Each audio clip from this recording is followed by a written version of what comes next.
Good evening.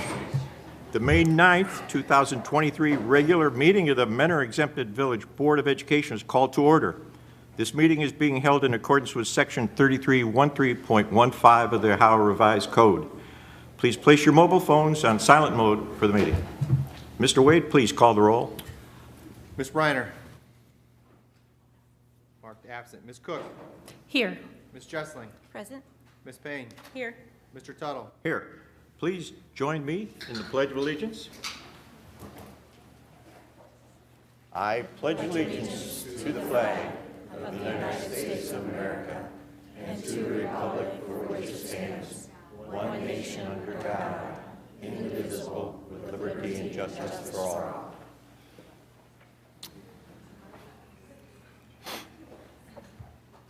all.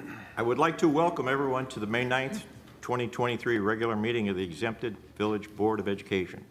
Prior to this evening, each board member has received for their review and consideration the agenda and materials associated with each agenda item for the board's approval via the district's paperless Board of Education agenda system, Board Docs. The public can access the agenda through the school district's website. The agenda is available through the district's website for public viewing this Sunday prior to the board meeting. Board members have the opportunity to call the superintendent and the chief financial officer for information concerning agenda items and to request, if needed, additional information. The first hearing of the public is dedicated to those who wish to address the board on agenda items only. The second hearing of the public is dedicated to those who wish to address the board on any subject, whether it be an item on the agenda or another issue. To participate in the hearing of the public section, interested speakers must sign up prior to the start of the meeting. Sign-ups are available online through the school district's website or on-site prior to 7 p.m. When it is your turn to speak, you'll be called to the microphone. When addressing the board, please state your name and address questions to the board president. Each person may speak only once per segment, and comments are limited to 3 minutes. The purpose of the hearing of the public is for our community members to address the board. The board continues to welcome feedback from the community as an important component to conducting business. This is an information gathering opportunity for the board and administration so we can work to best serve our community. If at the end of the public participation we do not make a statement, please know that this in no way demonstrates a lack of care for comments shared by our community. Rather, we want to be thoughtful in our approach, and we will provide a response in a timely manner when appropriate. This meeting is being televised live and on a delayed basis and will be shown on Spectrum Cable Channel 1026 in Mentor and Channel 1025 in Mentor-on-the-Lake. This meeting is also being recorded and can be found on our YouTube channel, Cardinal TV, Mentor, Ohio. Thank you. At this time, district highlights and recommendations, Mr. Heath. Good evening, Mr. President, members of the board, and Mr. Wade. Tonight we are recognizing several students for their outstanding achievements. At this time, I'd like to invite Mr. Hammond to the podium for the Science Olympiad recognitions.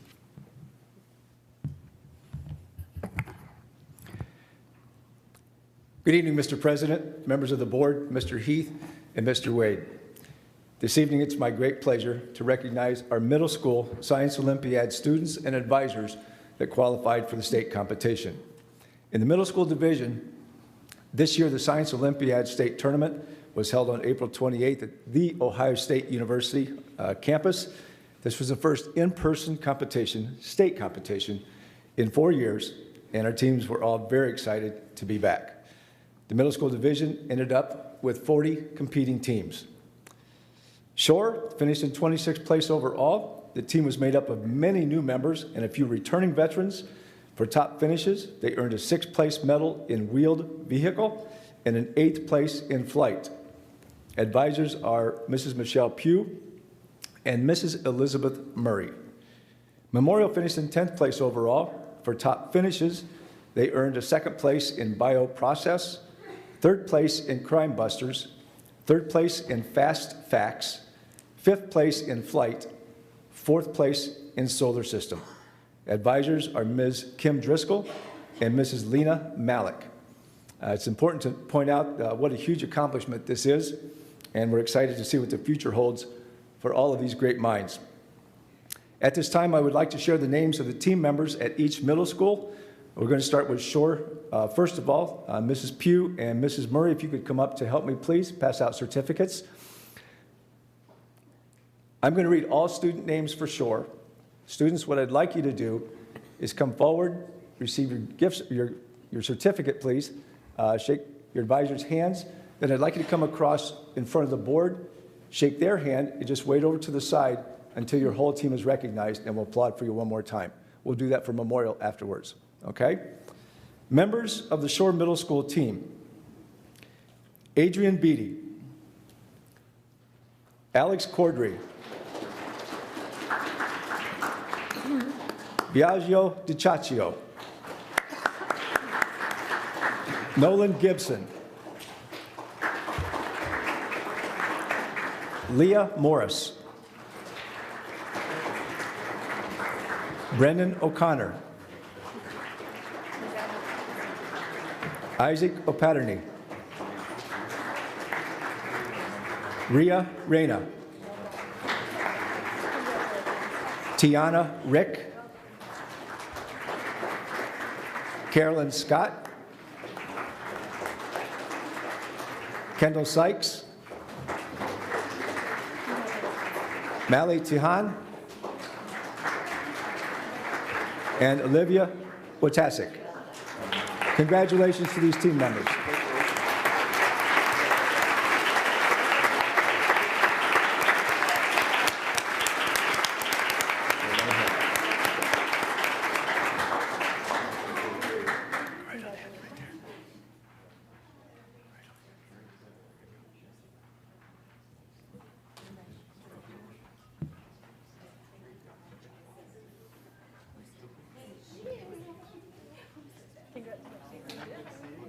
Great job.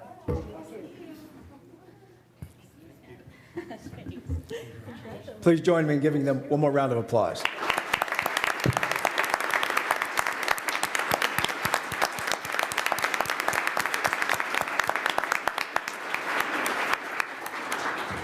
At this time, if I could have Memorial Middle School advisors, Ms. Kim Driscoll and Mrs. Lena Malik, come up to join me, please.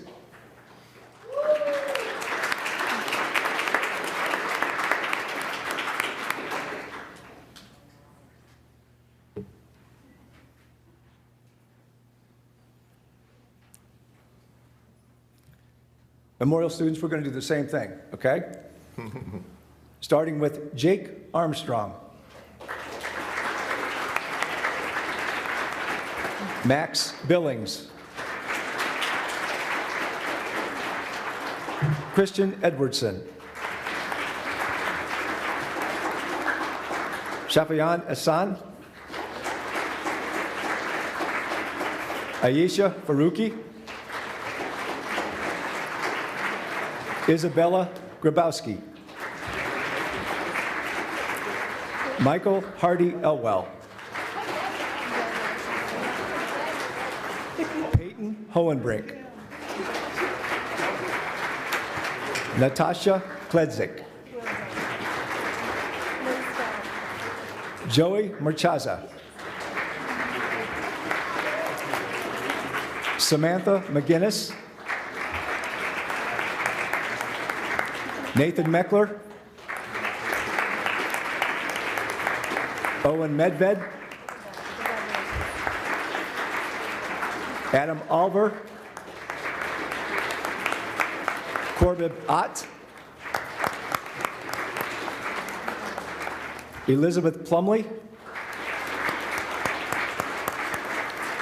Kevin Pastori, AJ Ritz, Right after this one? Maria Schwickerath, Dimitrios Strategakis, Emily Swigert, Beckett Swinehart, Jack Zamansky Smith, Alexandra Tamura, Mason Wills, and the brother tandem of Ben and Charlie Yoke.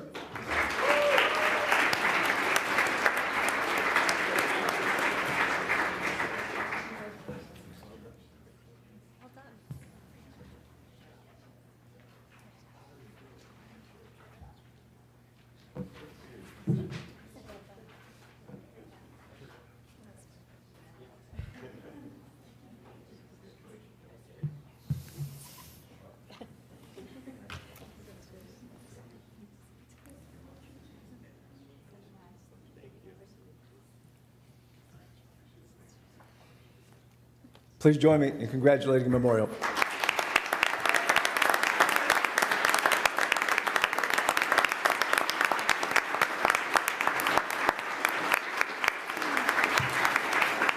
Thank you, students. You may have a seat. Moving on to the high school. Good evening, Mr. President, members of the board, Mr. Heath and Mr. Wade. This evening it's my great pleasure to recognize our Mentor High School Science Olympiad students and advisors that qualified for the state competition. The high school division also ended up with 40 competing teams. Mentor High finished in 13th place overall.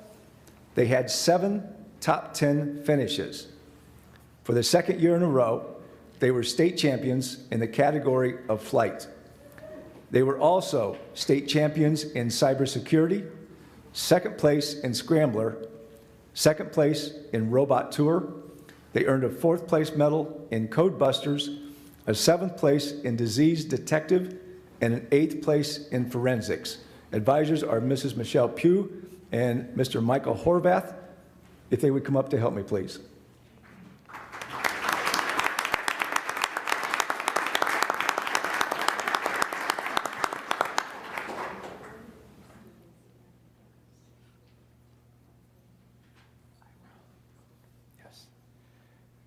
I need to announce one more memorial student.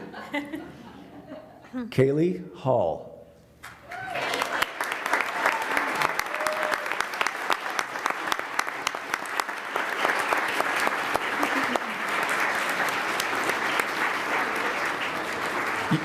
You didn't know you were going to get special recognition tonight, right?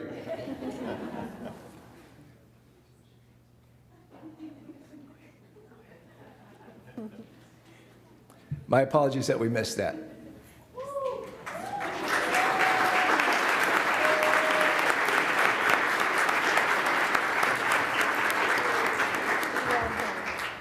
At this time, for the Mentor High School team, if I could also have captains Madeline Bender and Emily Meckler come up to help us, please, and senior advisor Tony Pastori.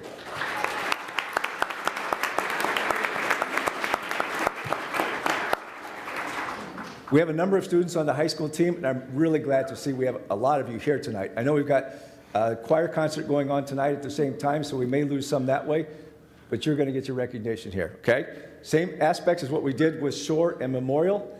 Get your certificates, shake hands here, shake hands over there, and we'll see you over on the side. Starting with Benjamin Billings.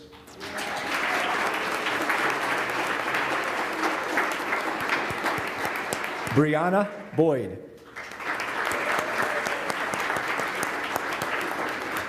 Gianna Cesari. Crusoe Chapman. Aiden Durrani. Andrew Freeman. Parker Geiger Duganzik. Zachary Gibson. Emily Gerard. Abby Horvath.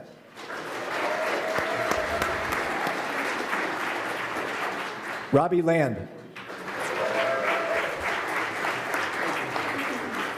Braden Lowry. Nathan Lowe. Manav Malik.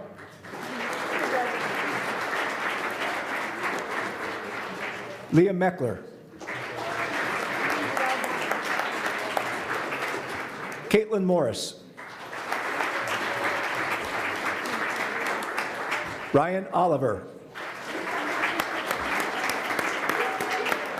Drew Parker. Mark Pastori. Janaya Patel. Zachary Payne.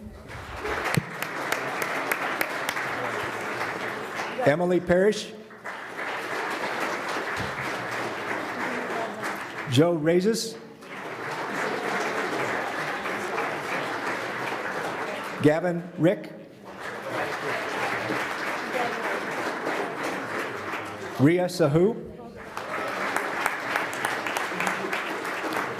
Zavran Shams. Tatiana Sowerby. Efan Taha. Aaron Tassan. Mac Wheeler. Amelia Wong. And Anushri Zimmerman.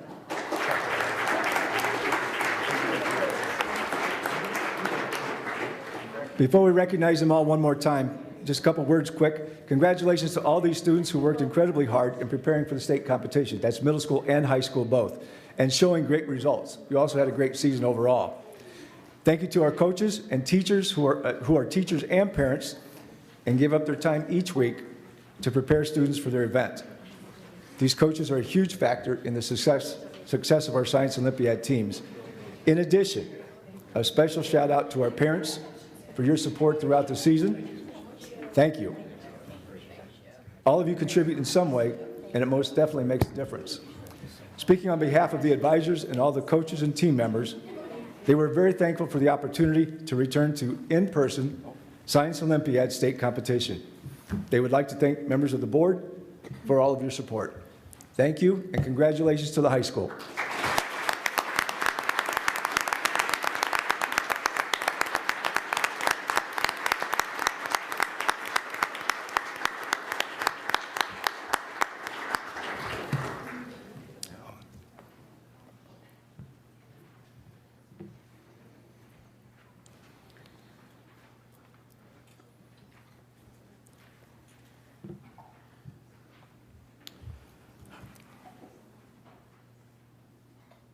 So before we move into the remainder of our meeting this evening, we'll give you guys about a 2-3 minute break here. So families, if you don't want to stick around for the business portion of the meeting, you may leave. Thank you for coming tonight.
Okay, back in section.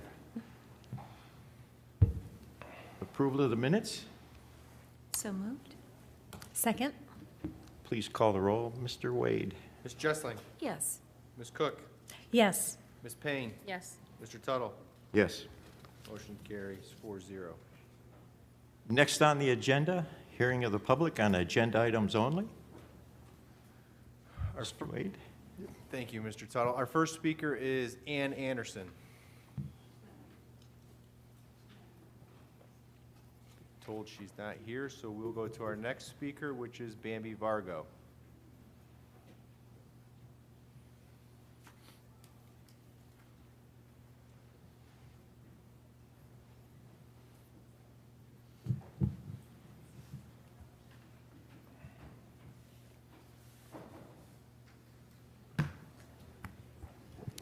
Good evening, Mr. Heath, Mr. Wade, and board members. Thank you for this opportunity to speak. I want to encourage you to accept the recommendation to retain the Colin Kaepernick biography. First, to attempt to deny students access to a book that was already approved as part of the independent daily reading curriculum is clearly book banning. Second, to deny this book to fifth graders is clearly insulting to fifth graders who, as 11 and 12-year-olds, have solid critical thinking skills, skills emphasized in Ohio Learning Standards and honed by their teachers for 6 years since kindergarten. Fifth graders are fully capable of using their critical thinking skills to form their own opinions about the rightness or wrongness of Mr. Kaepernick's activism and should not be denied the opportunity to read this book if they choose to do so. They can make their own decisions. I encourage you to vote to continue to make this book available to our students. Thank you. And the time is not running. Thank you. Thank you. I didn't want to say anything, Mr. Lynch, because you asked me not to say your name out loud. Oh, I did not give you my name and address. Bambi Vargo, 7467 Rockingham Road. Thank you. Thank you, Ms. Vargo. Thank you. Our next speaker is Lindsay Wall.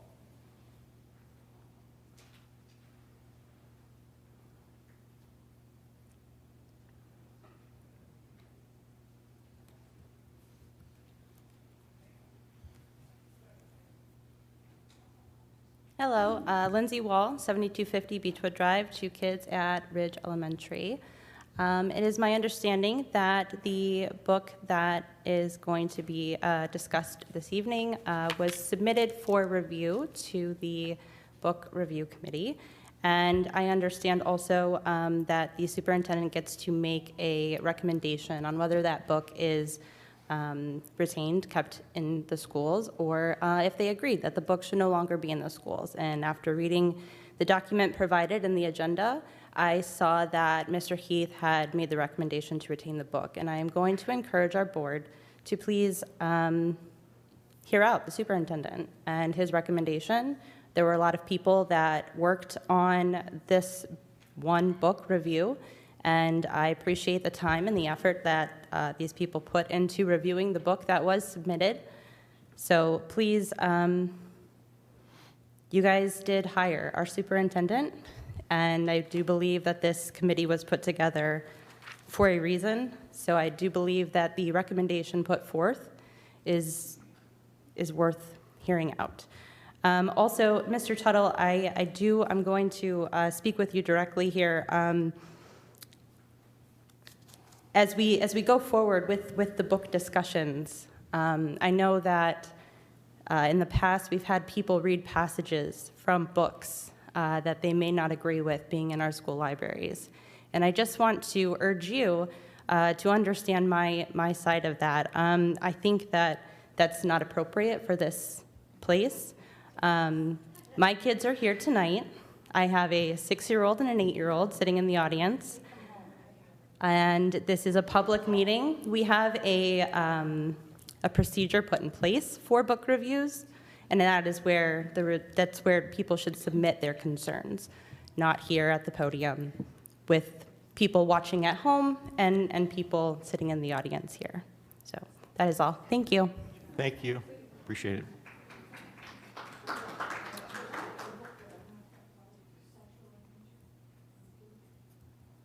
Our next speaker is Lauren Breslin.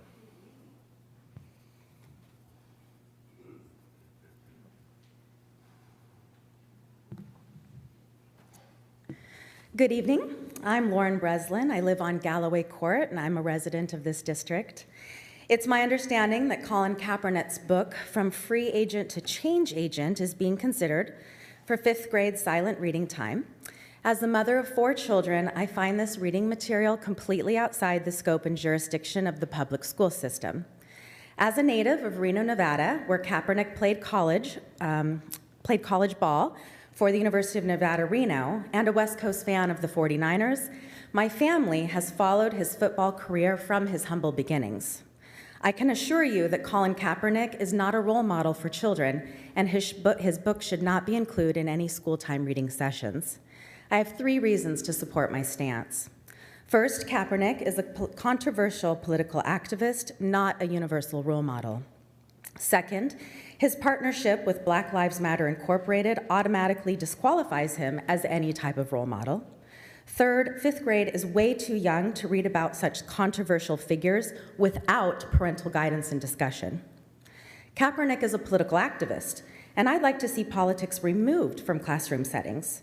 Kaepernick was a fading backup quarterback whose greatest claim to fame is taking a knee during the national anthem and disrespecting the American flag. Additionally, he dishonored police officers during practices by wearing black socks with images of pigs wearing police hats. He is ignorant regarding the profession of law enforcement and officer-involved shootings. He simply became the poster boy for activist athletes by infusing politics and controversy into sports. Next, Kaepernick's connections with BLM Incorporated disqualifies him as any type of role model. BLM leaders are self-avowed Marxists. They embrace identity politics and strive to disrupt the nuclear family structure. The organization asserts that the U.S. is systemically racist and promotes a victimhood mentality for minority groups. This is not an organization that should be featured, celebrated, or embraced by any of our teachers or administrators. Finally, 5th graders who are about 11 years old should be exposed to a wide variety of sources that are age appropriate. If you are going to choose books to support the various social studies strands, stick to historical or present-day figures who are celebrated across the political spectrum. Colin Kaepernick is not a role model for children, and his book should not be included in any school-time reading sessions. He is a left-leaning political activist. He is entangled with Black Lives Matter political organization. 5th grade is way too young to read about such controversial figures without parental guidance and discussion. If parents want to read about a change agent who embraces Marxism and the destruction of our American values, they can do it on their own time and dime. Do not vote for this book to be included.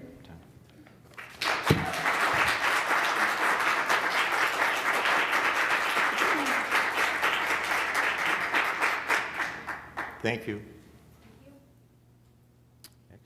Our next speaker is Jeff Roborecki. For once. I'm Jeff Roborecki. I live in 9351 Trillium Lane. I have 2 kids. Well, one kid who's currently in kindergarten at Orchard Hollow and another one who's going to be there shortly. This book is very discerning to me that we would even be talking about this. I don't know why we're constantly coming here having these discussions about things like this that are in the school system. Why are we not just doing math, English, social studies? Why is it constantly trying to push some kind of agenda with these books or with the bathroom situations?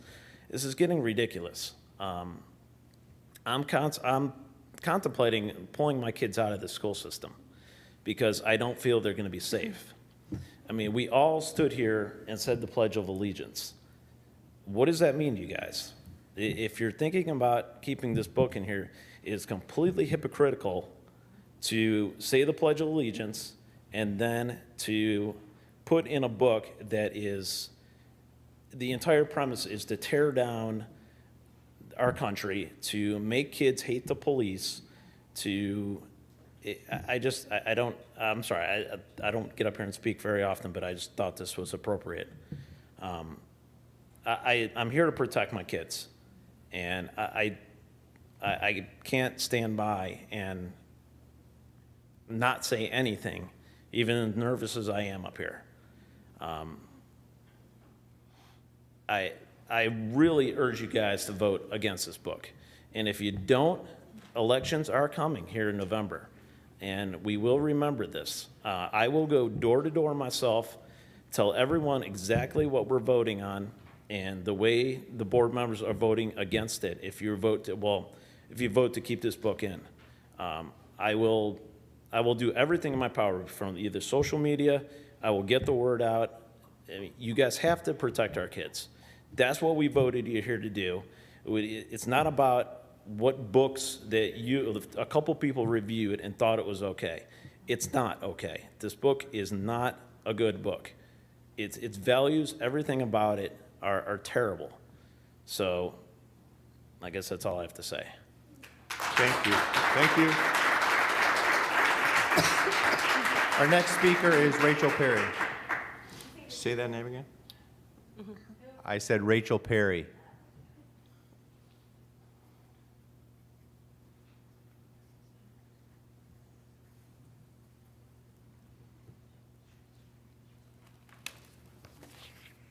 Good evening, Mr. President. I wanted to thank you for allowing me and other members of the community the time to speak today. The last time I attended a board meeting was 2 months ago, I believe in March, where I spoke about the issue of trans kids in the laboratories. I did feel compelled to come back once I heard about the agenda. Start The the timer. time, please, sorry. Yeah, start the time. Okay. Sorry. I'll be Sorry to interrupt. brief. Restart. Okay. So after contemplating for 2 months about the ideas presented by community members during the March Board of Education meeting, I feel it is my duty to publicly denounce some of these statements that I heard and also some of the statements that I heard today during this board meeting. These statements... Are you speaking to me? I am, yes. Okay. Speak to me. Yes, I am Thank speaking you. to you. A lot of these examples that I've heard prior board meeting and today's board Okay. meeting. No comments about prior speakers Okay. this evening, if you would, please. Sure, 'Cause- thanks. And it has to be on what's on the agenda only. sure. I'll be precise then. Colin Kaepernick's book is not a threat to children in the Menor School District. If the board should not be banning a book based on what a few people might say about it.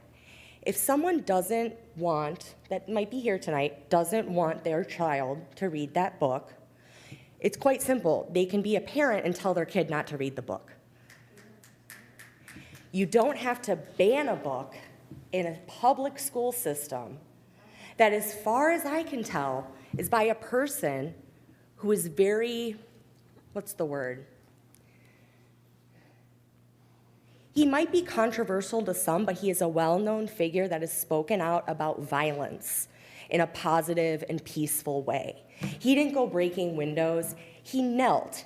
And if you did read his book, then you would know that the reason he did that, knelt, instead of sitting down on the bench, is he consulted with a veteran who suggested to him, because he was originally going to sit on the bench in protest during the national anthem, a veteran suggested to him, you know what, it's respectful if you kneel.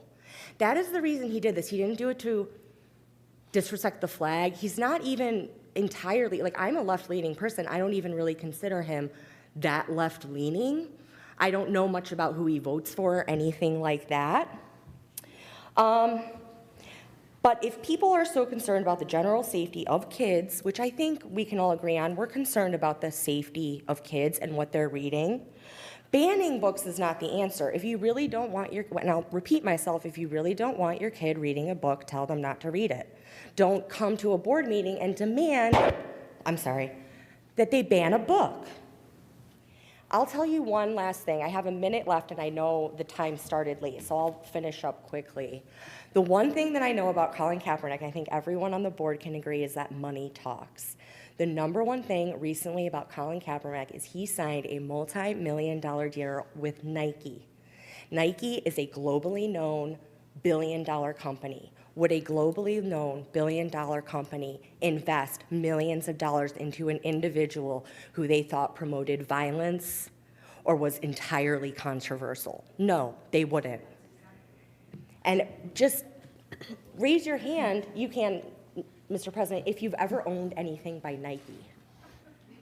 Have you ever owned like a pair of Nike tennis shoes or a t-shirt? I'd say no, but time's up. Okay. Not because I didn't like Nike, I wore I other know. ones. No, I think I made my point. Thank you. Yeah. Our next speaker is Diane Leiden.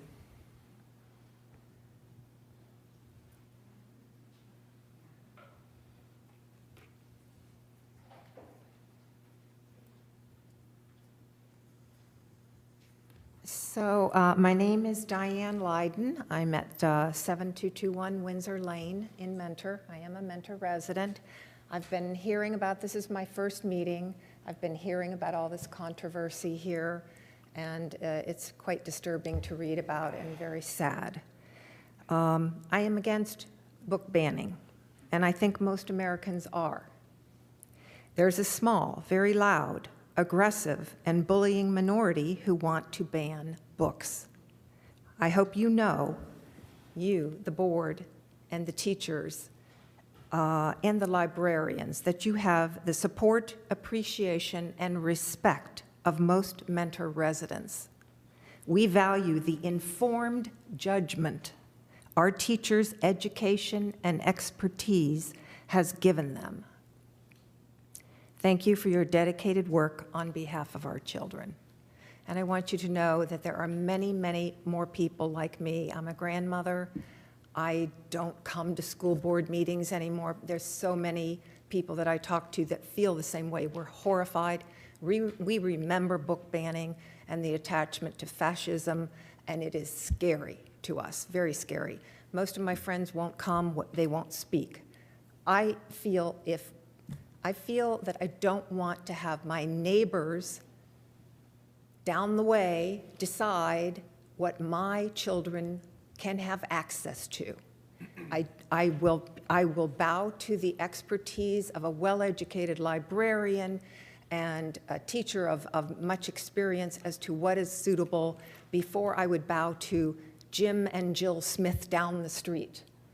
So just saying, that is the way I feel. So I don't agree that you should have the power to take away that access for my children and grandchildren. And that's my comment. Thank you. Thank you. Thank you. Is Roger Jewell here tonight? I didn't think I saw him. Sage McMillan?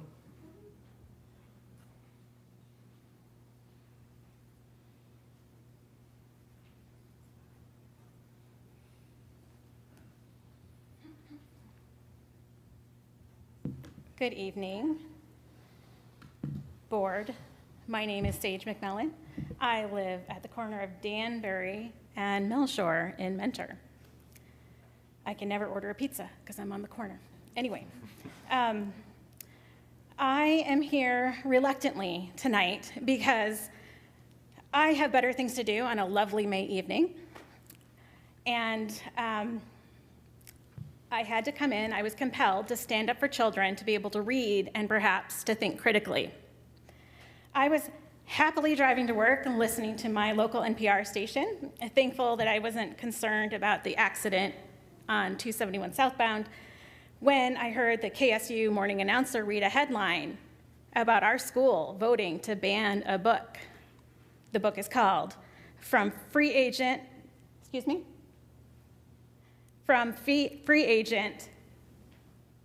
to change agent the Colin Kaepernick story. So I want to make one thing clear. I don't think we are aware that this isn't Colin's book. A man named Alan Braun wrote this book, a biography.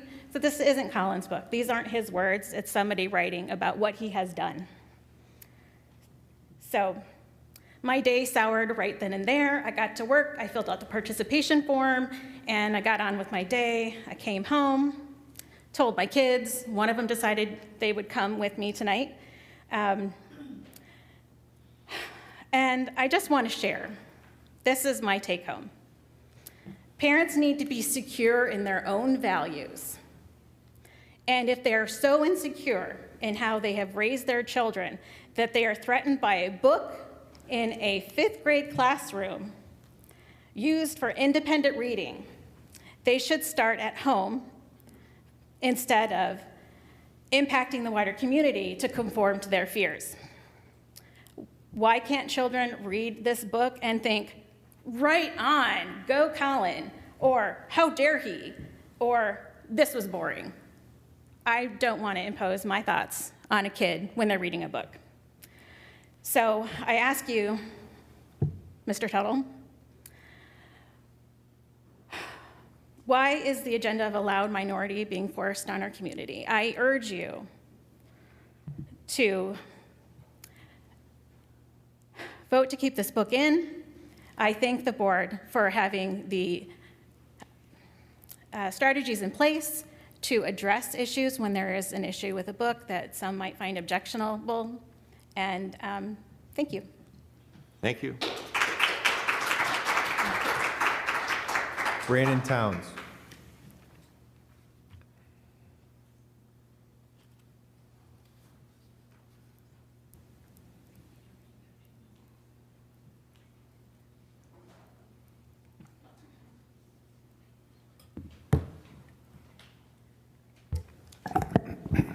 Good evening, Brandon Towns, Marine Parkway.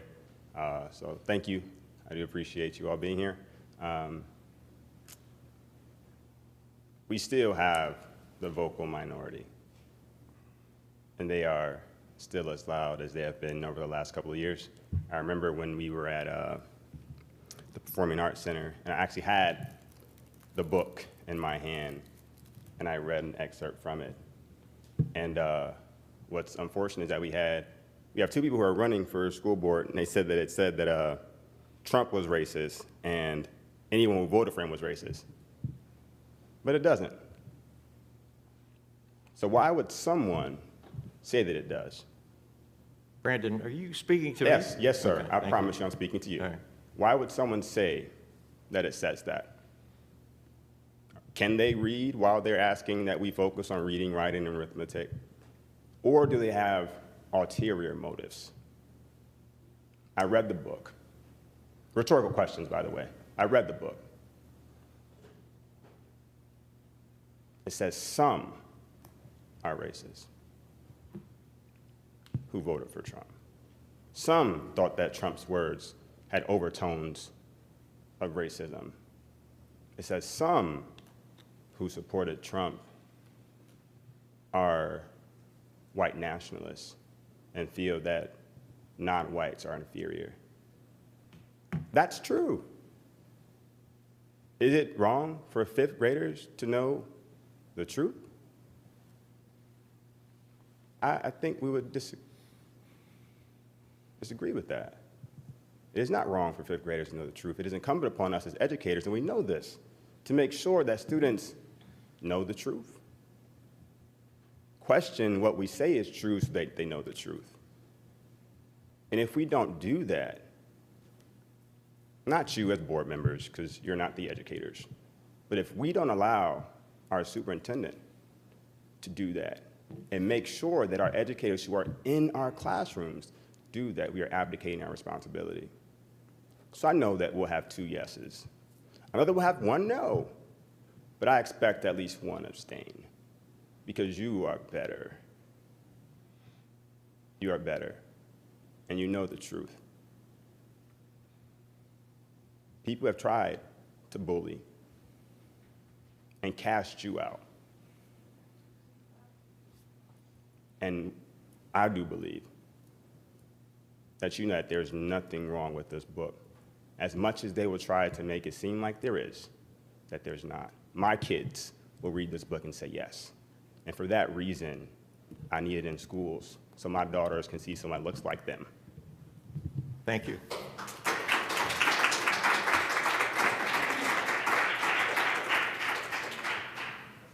Is Brady Anderson here?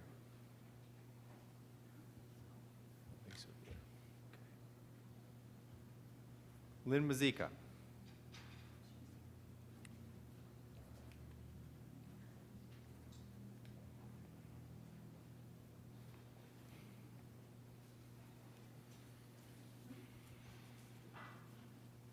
Mr. President, board members, Mr. Heath, Mr. Wade, thank you for the opportunity to speak this evening. I have read the book, the whole book, Colin Kaepernick, From Free Agent to Change Agent, and I ask you to pass the resolution adopting the recommendation of the Library Review Board to retain this book. Colin Kaepernick saw racial injustice in the country he loved and used his influence to call attention to it. He did this peacefully in the manner of past civil rights activists. Colin also donated $100,000 a month for 10 months to small organizations working in local communities. He put his money where his mouth was, or his kneel was. He held camps for kids where they learned about financial literacy and living a healthy lifestyle. Colin's work was anything but meaningless. His passion inspired others.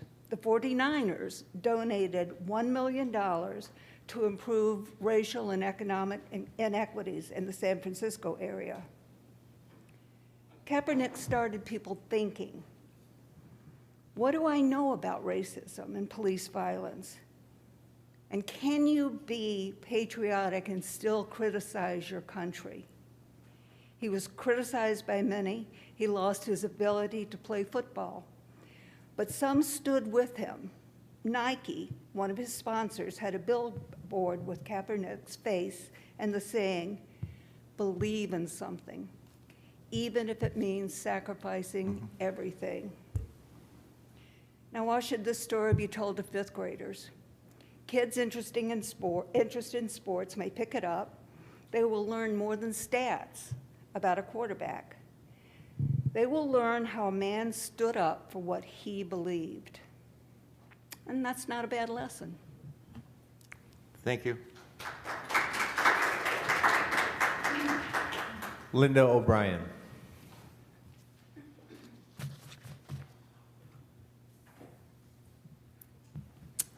Good evening. I live at 5842 Tanager Court in Mentor. First, I want to thank our loyal and courageous Mentor police. You're here every month to protect these board members, and I gratefully appreciate that. It is their duty to suit up every day and leave their families to protect us here in Mentor. And they deserve our highest respect and honor for that. And I say that's true for all police across our country. Kaepernick's book openly criticizes and dishonors the police and refers to them as pigs. I want to ask you, how does this square with our professing to teach mutual respect and kindness to our students? It doesn't. Is this disrespect what you want our Mentor youth to adopt? I can't imagine that's the case.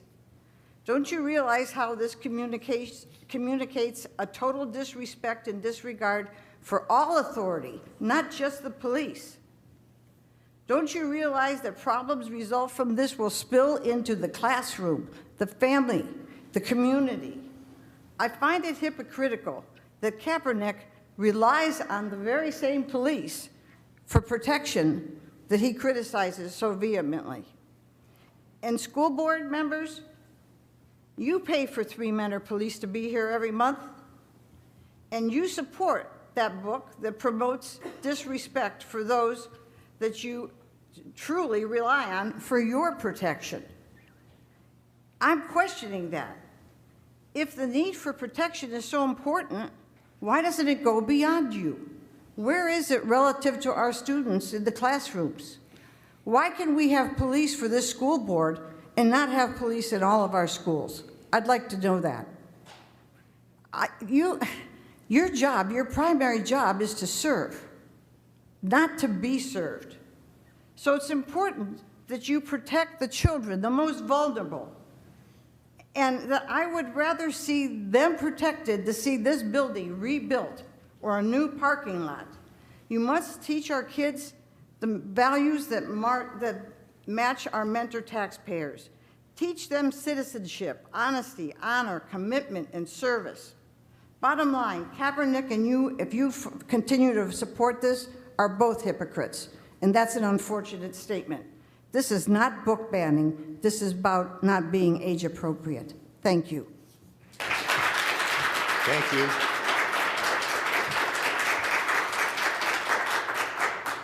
James Cherian.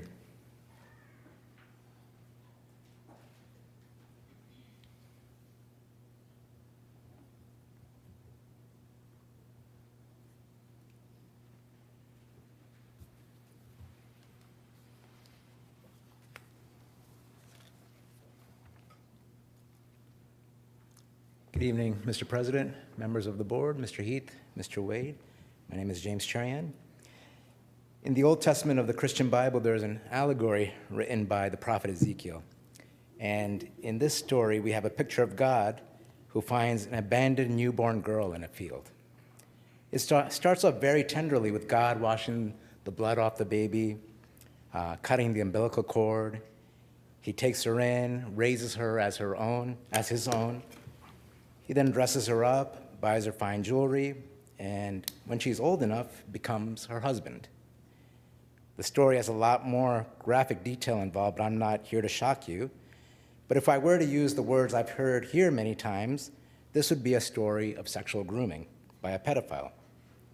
This would be a classic case of an older man taking a child, giving gifts, making them feel special, gain their trust only to exploit them. And this is how God is written about in this story. Of course, I'm reading it out of context, like many of the books that are challenged here or spoken about, because context changes everything. Historical context matters. The intent of the author matters. Many of you may not be aware, but it's almost a weekly occurrence now of reports coming out of Christian churches, stories of sexual abuse, predatory leaders, cover-up after cover-up after cover-up, and they all have a common theme, usually men in power using the Bible to justify their actions. Does all this mean we need to ban the Bible? My personal opinion is no.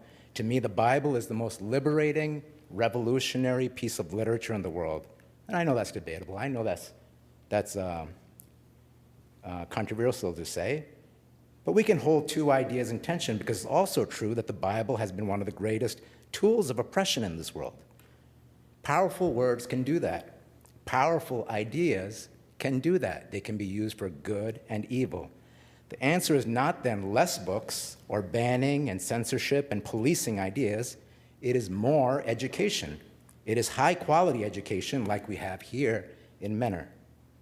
It is for our kids to be exposed to the wide and diverse world of ideas and cultures and differences, for them to be able to see context and sources and nuance, to be able to make critical and discerning choices. That is what we're training our kids to be.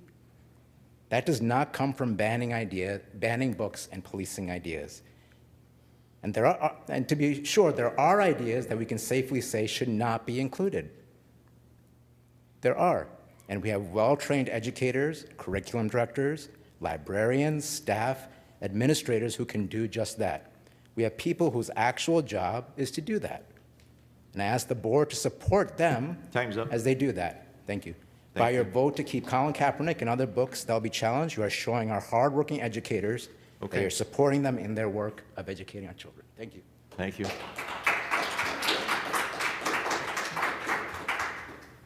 Our last speaker for this session is Lisa G.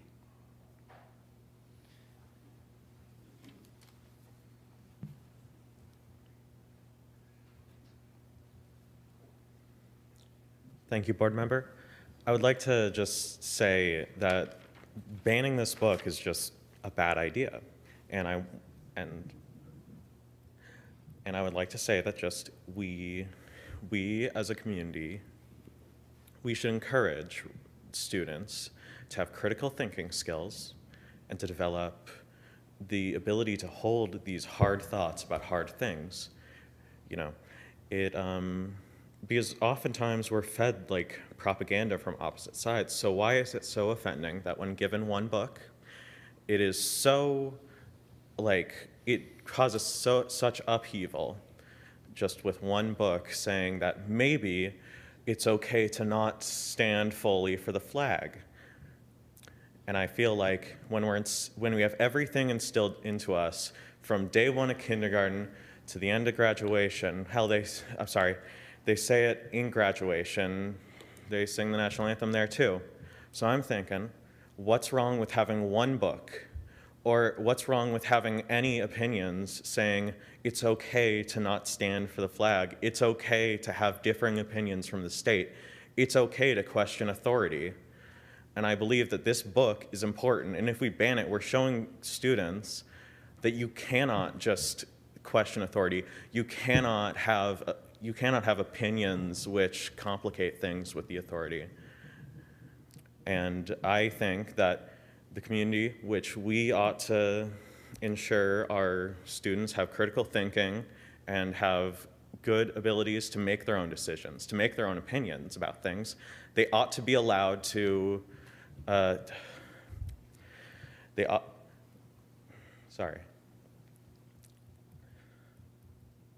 ought to be allowed to read these things, read things from every opinion, let them know what the world is so that when they grow up, they can make an informed decision and vote. And that's why we should allow this book. And I would like this to be reflected in not banning this book from the curriculums. Thank you. Thank you.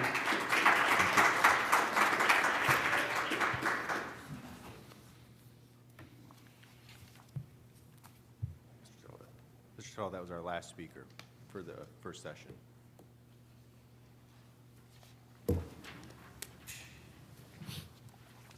Mr. Heath, Superintendent's report and recommendations. Yes, good evening, everyone. A couple of things that I want to mention before we get into the consent agenda this evening. First of all, I continue to be amazed by the talent of our students in this district. We're currently in the middle of our end of the year art shows, concerts, and theater performances, and I am just awestruck by the quality of the work and the caliber of the performances our students demonstrate. If you haven't been to a show yet, I know the high school choir concert is going on right now in the Fine Arts Center. Anyone want to go? Just kidding. And the orchestra concert is scheduled for tomorrow night. Yes. Yes, thank you. Thank you, Mr. Wade. The orchestra concert is tomorrow as well. So I would encourage you to get out and see one of those performances. Our kids are absolutely amazing. I will be there, Mr. Wade. Awesome. Mr. Heath, excuse me, Mr. Wade over there. I want to thank all of our art, music, band, choir, orchestra, and theater teachers for their hard work with our students this year. I'm so proud of the arts education our students receive in our district.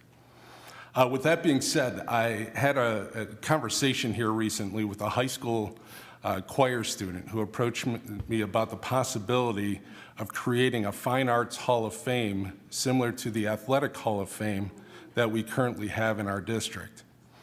I spent over an hour with Kirsten walking through the Athletic Hall of Fame to gather ideas, and then looking at the Fine Arts wing in the high school to brainstorm where we might include this in our building. I'm hoping to meet with our Fine Arts department staff to discuss the idea and see if this might be something we create in the near future to honor our students and staff who have put our district on the map through their artistic talents. One other item I want to highlight is our CTE programs. I wanted to provide everyone with a quick update based off of what Dr. Glavin shared with us when we celebrated some of those CTE students here a month or two ago at one of our board meetings. And one of the data points that he shared at that meeting was that we had 16% of our sophomores who applied for a CTE program get waitlisted due to capacity issues.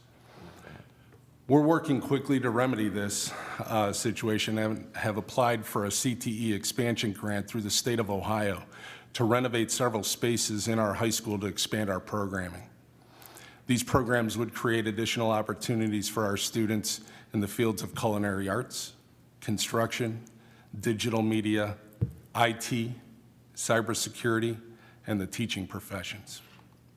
This grant would allow us to expand our CTE programs with little to no cost to our taxpayers. We'd be able to create state-of-the-art spaces for our students to learn the skills needed to step right into the workforce and earn good money after leaving Mentor High School. We're excited about these possibilities, and we'll keep everyone updated as we hear about the status of our grant application later this summer.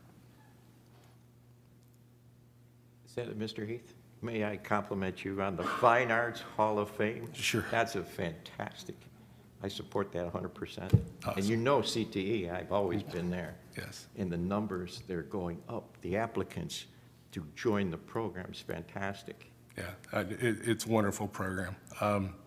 So much so that I got to spend about an hour or so in the Mentor Lagoon getting rescued by the EMT Academy kids here recently. So that was I wish I were there. Yeah, there are pictures online. Final thing I want to mention is school safety. We recently received notice that Mr. Porter has obtained 2 additional safety grants from the Ohio Attorney General's office for our district. It's about $60,000, and while that's significantly less than the grant we received in February, this money will allow us to purchase the additional radios, cameras, infrastructure, and door sensors not covered with that initial grant allocation. We will probably need to have another work session next month to review our work on school safety and to get your guidance on some of those next steps in the district as well. So we'll be working with you to identify a date for that board work session here soon. Mr. Heath, sorry, I was just going to add, Mrs. Kane, Mrs. Michelle Kane, who's the secondary art chair, when you were mentioning the Fine Art Hall of Fame, was just recognized by the Cleveland Institute of Art as one of 3 educators who are outstanding in their craft. And I'm just so proud because I know how hard our students work and how that is an outgrowth of how hard our staff work. So very grateful for that. Just wanted to mention. Thank you. I was just going to add, I know tonight we're going to hear some disagreements on some things, but I know there's a lot of things that we have, that we agree on, that we think are really good going on in our district. I know several of us were able to go to the Cardinal Works program. I was literally in awe of that program. Both of my parents are retired special educators for the Lake County Board of DD, and I literally got on the phone with them. I'm like, this is amazing. So although we may have some disagreements, there's a lot to be proud of, and certainly the CTE program is one of them. Yeah, absolutely. You're talking about that later, aren't you, Maggie? I am, yes. Okay, good. And Cardinal Works, they made a shirt for me. Yes, they did. And I have some other colors that I want to get. I got a black one with Mentor Athletics. How many patterns did they have? Like 14 up on the wall? Yeah, they'll be happy to take your money, Mr. I'll be Toto. ringing it up. I enjoyed watching them make the shirt too, by the way.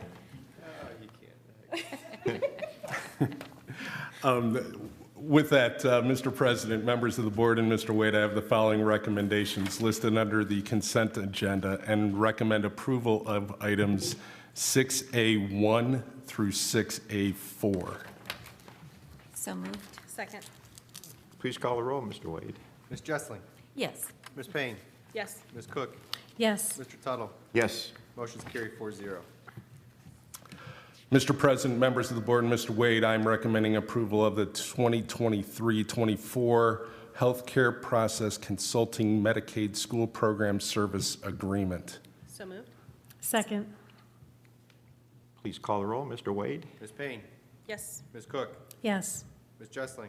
Yes. Mr. Tuttle? Yes. Motion carries 4-0. Mr. President, members of the board, Mr. Wade, I'm recommending approval of the Mentor High School Shelter License Agreement with Lake Tran. So moved. Second. Call the roll. Mr. Wade? Ms. Payne? Yes. Ms. Jessling? Yes. Ms. Cook? Yes. Mr. Tuttle? Yes. Motion carries 4-0. Mr. President, members of the board, and Mr. Wade, I'm recommending approval of the Memorandum of Understanding for Academic Tutoring Services with Torchlight Youth Mentoring Alliance and the ESC of the Western Reserve. And before we do the motion, just a couple of clarifications because I know there were some questions this week on that. Torchlight is the former Big Brothers Big Sisters organization. They're working very closely with the ESC of Western Reserve on an after-school academic tutoring program and are looking to pilot this with our 2nd and 3rd grade students at Ridge Elementary School. Ridge was actually just added this year as one of our Title I buildings, so we feel like this will be a great opportunity for our students as we continue to try and close the academic gaps from our remote learning. Thank you, Mr. Heath. Need a motion. Need a motion? So moved. Second. Ms. Jessling? Yes. Ms. Cook? Yes. Ms. Payne? Yes. Mr. Tuttle? Yes. Motion carries 4-0.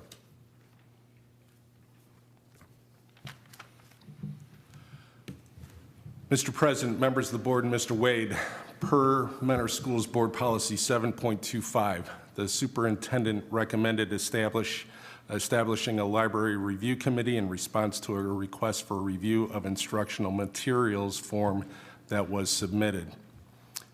A committee consisting of 2 elementary principals, the Mentor High School assistant principal, a Mentor High School English teacher, 2 5th grade teachers that were chosen at random, a media specialist, the district's parent liaison, and district administrators met to review the request for consideration of the book Colin Kaepernick, From Free Agent to Change Agent, and its inclusion in the elementary independent reading classroom libraries in 5th grade. Each member read the book in its entirety and reviewed the submitted reconsideration form. After deliberate and lengthy discussions on the potential merits and concerns of the book associated with retaining or removing access to the book from students using school libraries, the committee voted 8-3 to retain the book in classroom independent reading libraries. The minority vote notes expressed the following reasons. While the book is balanced in its presentation of sides and addresses current events, the concern was that the themes are more mature and would be better intended for an older audience. And there were concerns about how a teacher would handle questions that a student may bring to them after reading it. After these deliberations and review of Board Policy 7.25, the majority of the committee identified the following reasons for this recommendation. The book is a choice book and is part of the 5th grade classroom library. It is not a required text. A grade level list of the IDR classroom library books are shared at Meet the Teacher Night, and parents have the right to request that their child does not check out the book. The book is recommended by BookSource for grades 4 through 8. The text does not meet the criteria to be labeled as profane or obscene. The book exemplifies the notion in the Library Bill of Rights that libraries must put principle above personal beliefs and prejudice to provide access to a wide range of materials. As a whole, the book presents a factual, balanced, and mindful representation of Colin Kaepernick's experiences, beliefs, and actions alongside many criticisms and consequences of them. Different perspectives are presented. For example, Army veteran Nate Boyd and Colin Kaepernick met to discuss their conflicting viewpoints. The photos attempt to balance both viewpoints and give context to the situation. The Library Bill of Rights calls on libraries to provide materials on opposing sides of issues so students may develop critical thinking. This book provides a perspective that all students may not consider or even have access to in their daily lives. As a public school, we have an obligation to give students access to different types of texts and the opportunity to see themselves in the books they read. In closing, the committee feels the book was appropriately added to and should remain in library collections in accordance with Board Policy 7.25. I will add that there is nothing wrong with a parent having the right to choose whether or not they want their child to read the book. That is in place here. A parent can share with the principal and the teacher that they do not want their child to read this book. However, this does not give them the right to choose whether another child can read the book. Therefore, I affirm the recommendation of the committee and recommend that the book remain in the elementary independent reading classroom libraries. I would agree with you, Mr. Heath, and I jotted down some thoughts regarding this particular book, especially after I read it cover to cover. And having been an elementary media specialist and public librarian for many years, I'm familiar with the process of selecting books. I do know that I rarely, if ever, chose biographies of living people for a school collection because the stories were incomplete. Princess Diana's biography in the early 90s would be a good example. A better option in my mind was to have contemporary personalities covered in ephemeral materials instead. However, this Colin Kaepernick biography from 2020 was included in a collection that was offered as a complete set. It included leveled books for each grade, and as I recall, the collection was available for public review for weeks last year. Comments from parents or other members of the community were few. And during this school year, with these books in classrooms across the district, I'm not aware of any concerns being raised. And Mr. Heath, do you know if any parents objected to their child reading this book? We asked all the elementary principals that here this week, and there hasn't been a single challenge this year. Okay. So after reading the book, I was surprised that it would be found objectionable. Kaepernick, whether you agree with his taking a knee during the national anthem or not, chose a nonviolent path to express his frustration and paid dearly for his action by sacrificing his NFL career. At the same time, he echoed precisely the nonviolent protests that characterized the American civil rights movement of the 1950s and 60s. The sit-in at the Woolworth's lunch counter in South Carolina, the Freedom Riders protesting segregation, and civil disobedience by Dr. Martin Luther King were done in the same spirit. All of those actions led to outspoken support as well as condemnation. And those symbolic actions were inspired by the peaceful protests of Mohandas Gandhi and others who have advocated for justice for all. In addition, the gesture of kneeling is associated with humility, not aggression. Kaepernick's choice to take a knee in response to Army veteran Nate Boyer's open letter further clarified his message. It was not meant to be disrespectful, but instead to call attention to his concerns about the treatment of young men of color, beginning with the death of Trayvon Martin. Having just returned myself from a trip to Central Europe, I was reminded of the courage of those who have stood for freedom and human rights and see parallels in Kaepernick's protest. The likelihood that this sobering topic would be of keen interest to elementary school students is low. But for a student who might want to know about Kaepernick, I found the narrative to be straightforward and fair. Reasons for both sides of the issues are included in the text, particularly in pages 34 to 36. At the time that these supplemental books were purchased, it was made clear that they are self-selected by students and are not required reading. There is also a procedure in place for parents to object to allowing their child to read a particular book, as Mr. Heath outlined. Parents are free to limit what their child reads, but should not control what's available to everyone else in the class, the school, or the district. Does the individual requesting the removal of this book have a 4th or 5th grader attending school in our district? Censorship is a slippery slope. Opponents of bans argue that by restricting information and discouraging freedom of thought, censors can undermine one of the primary functions of education, which is teaching students how to think for themselves. free speech proponents would argue that banning or removing books endangers tolerance, free expression, and democracy. Thank you. We need a motion. So I move to follow Mr. Heath's recommendation to retain this book in our classroom collections. Do we have a second? I second. Can Thank we you. just discuss for a second before we dive in any further, the procedural part of this? Because I think it's confusing, especially for members of the audience who are watching. There's two parts on the agenda. So this one is just, we are voting to either agree with the recommendation to retain it in our schools. We're just voting if we agree with the recommendation. Right. And then out of that, we will have a second section later on where we vote to remove it from the collection. Yeah, depending on what the vote turns out to be right. when we do this. So if it yeah. ends up being 2-2, then we would have to have a motion later on to remove, and we'd have to all vote on removing it. Correct. So procedural, just so everybody's on the same page. Right. And I just want to ask the other board members to make sure we're all on the same page. I don't think everybody here wants to hear everything we have to say twice. Right. So can we agree that this portion is where we're going to do the majority of the discussion? The second portion will just be solely a vote then to remove the book later on. Okay. Yep, that's okay. All right. Mike. I just didn't want to, Just you know, do that. I know everybody's here to listen to what we have to say, but I don't think they want to hear it twice, so.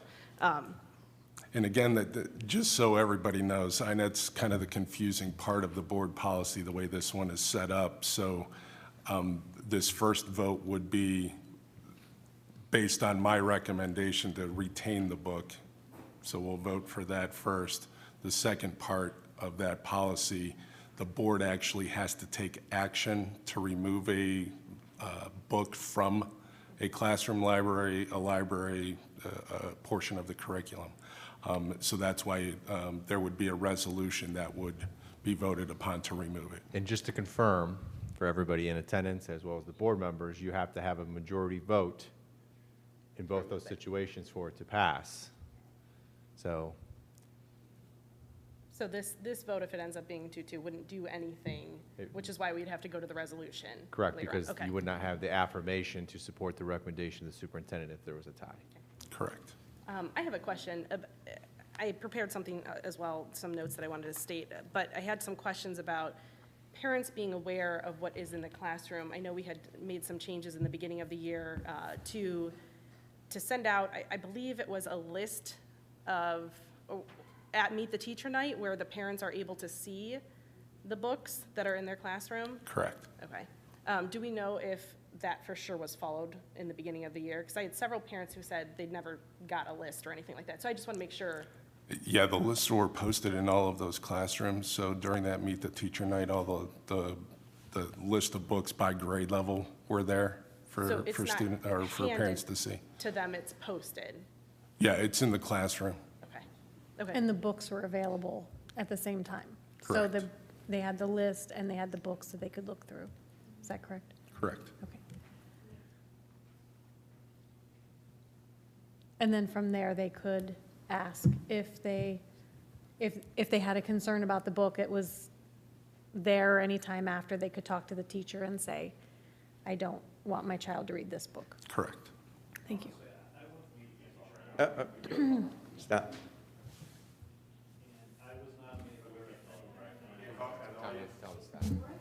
Stop. Stop, please. You can't speak now. This is board meeting right now. At the end of the meeting.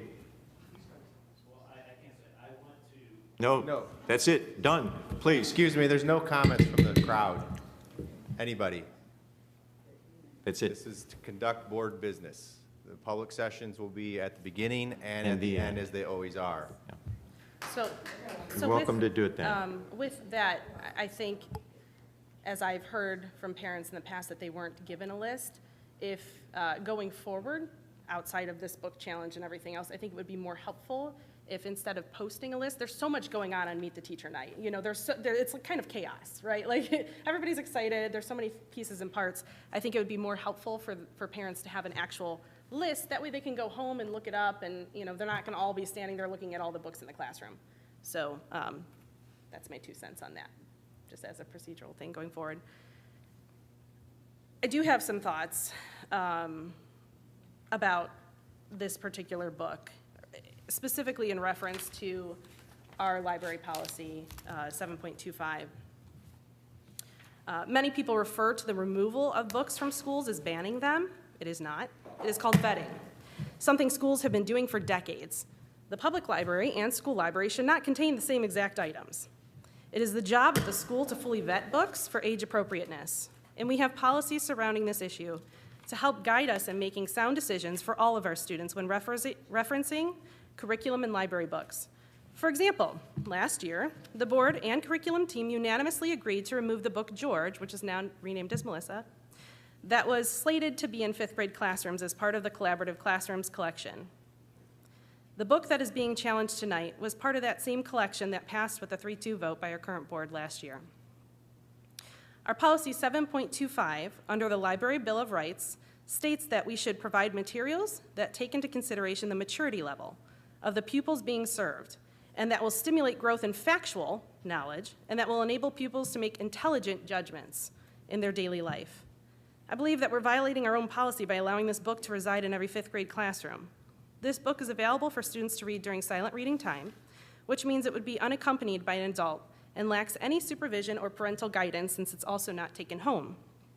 On page 9 of the book, it states, and I quote, "Some people believed candidate Donald Trump's speeches often had racist overtones. He stoked fears of immigrants and minorities. Some of his supporters were white nationalists, people who were openly racist and believed that non-whites were inferior. Many Americans were alarmed.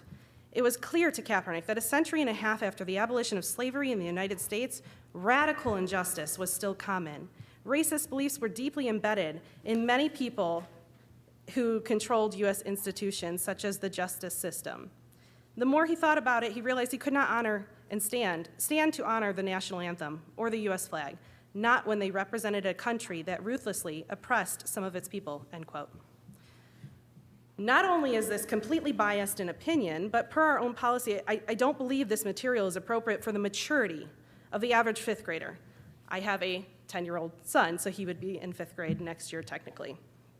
It is teaching them, I believe, to label and stigmatize those who think differently politically than themselves.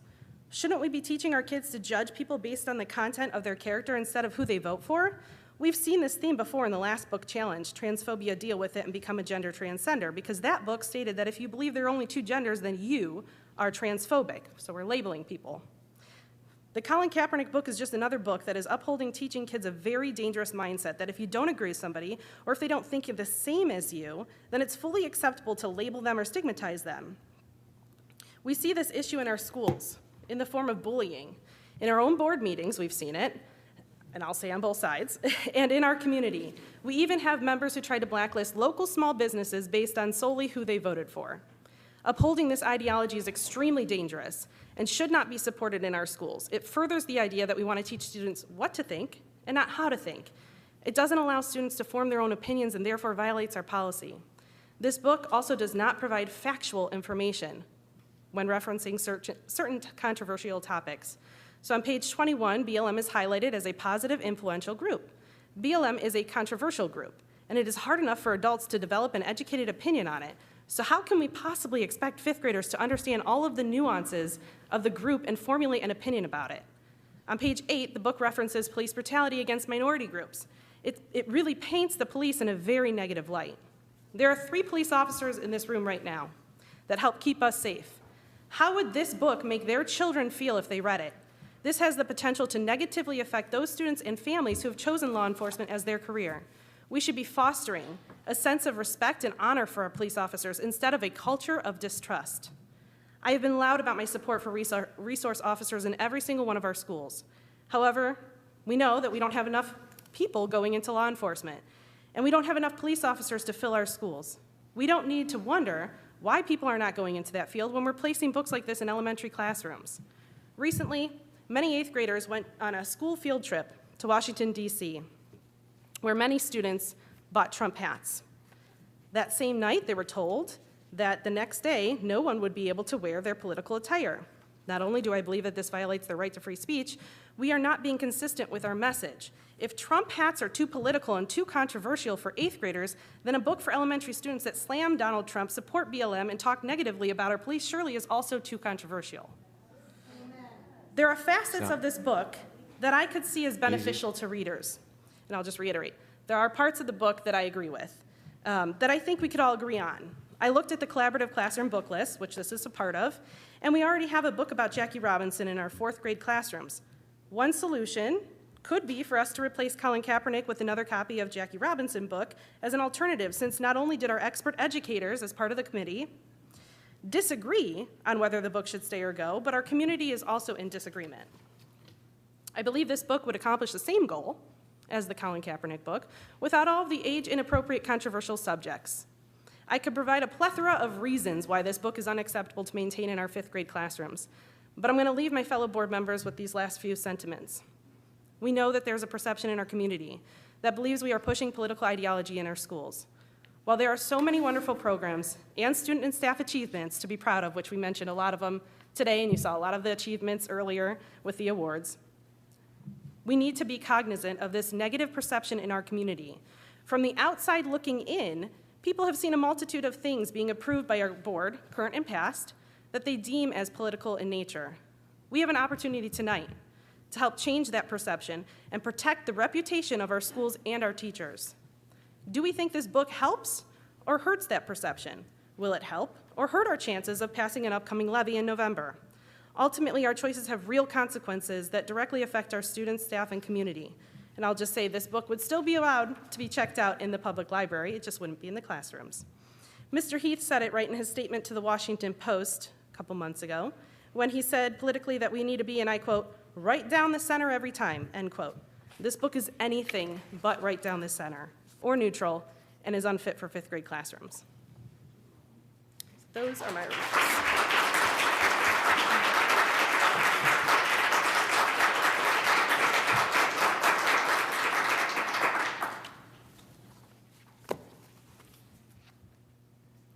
Did you want to comment? Sure, thank you.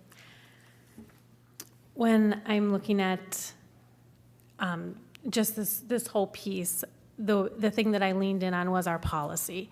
So, when we're looking at our policy selection of our library materials, we do say that the Board of Education subscribes to the tenets of the School Library Bill of Rights. And one of those things is the maturity level that we heard some people's opinion feel that this is not appropriate maturity level. I would say that there is expert opinion that says it does fall right in the maturity level when we're looking at, it was recommended by Book Source for grades 4 through 8, which I believe is, and correct me if I'm wrong, I believe that is a way that recommends an age band. Is that correct? I know, Mrs. Jesselyn, you have library experience. So, the people that have actually looked at the book from that perspective of maturity level do feel that it is appropriate. So, other areas that are important for the School Library Bill of Rights is that we are to provide materials on opposing sides of controversial issues so that young citizens may develop under guidance the practice of critical reading and thinking. I would agree that this book is controversial. We have opposing viewpoints here, but I think that it's okay to provide controversial content to students in the 5th grade. Controversy helps us develop our critical thinking skills. It helps us establish conversations that help us see the perspectives of others. This book is factually balanced. I did not see anything that was not factual in the book. It is listed as nonfiction. If there's anything specific, I didn't notice it, and feel free to have that conversation. It was balanced. It was a mindful representation of Colin Kaepernick's experiences, his beliefs, his actions. And a lot of those were his beliefs, and it does state that they are his beliefs, or they are the beliefs of some people. It never said everyone's beliefs, and I would be opposed if it did. It did also include many criticisms, and it talked about the consequences of his actions. He had severe consequences. He lost his career. There were many parts of it that I would say are talk about his activism that Mrs. Payne highlighted for us, and there are many more that I would say talked about the opposing side. On pages 35 through 36, they said, many fans, however, identified with Trump's anger and that they saw the protests as rude. So they are picturing that side, that there are pictures included in there. They talked about how many people were angry with Nike and how they, refused to support that company, and that is within your right to do that. They talked about how all NFL players were not on Kaepernick's side, and some of them agreed with his message, but they did present a balanced viewpoint. So different perspectives were presented, which is something that is a part of the School Library Bill of Rights, that our policy does state that we are subscribing to. The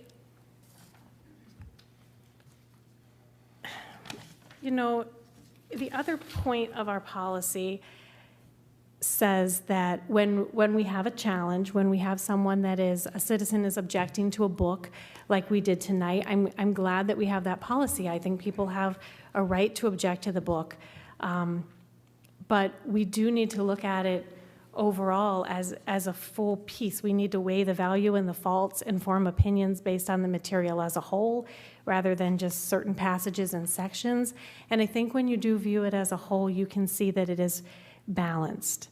There is another piece in our policy that says no challenged material may be removed from the curriculum or from a collection of resource materials except by action of the board, and no challenged material may be removed solely because it presents ideas that may be unpopular or offensive to some. This book does have some unpopular and offensive pieces for some people. That is not reason to remove a book based on our policy. And we do have other avenues so that if you don't want your child to read the book, I believe that is within your right. And we have that piece as a part of our policy, that parents can opt out of books. It is their parental right. And I'm glad that we have that. And I would encourage people to utilize that if they don't feel comfortable. Thank you. I would just make some counterpoints to what you said about the 4th to 8th grade, this book being recommended for that. The George book that we all agreed to remove was also recommended for grades like 4th through 8th.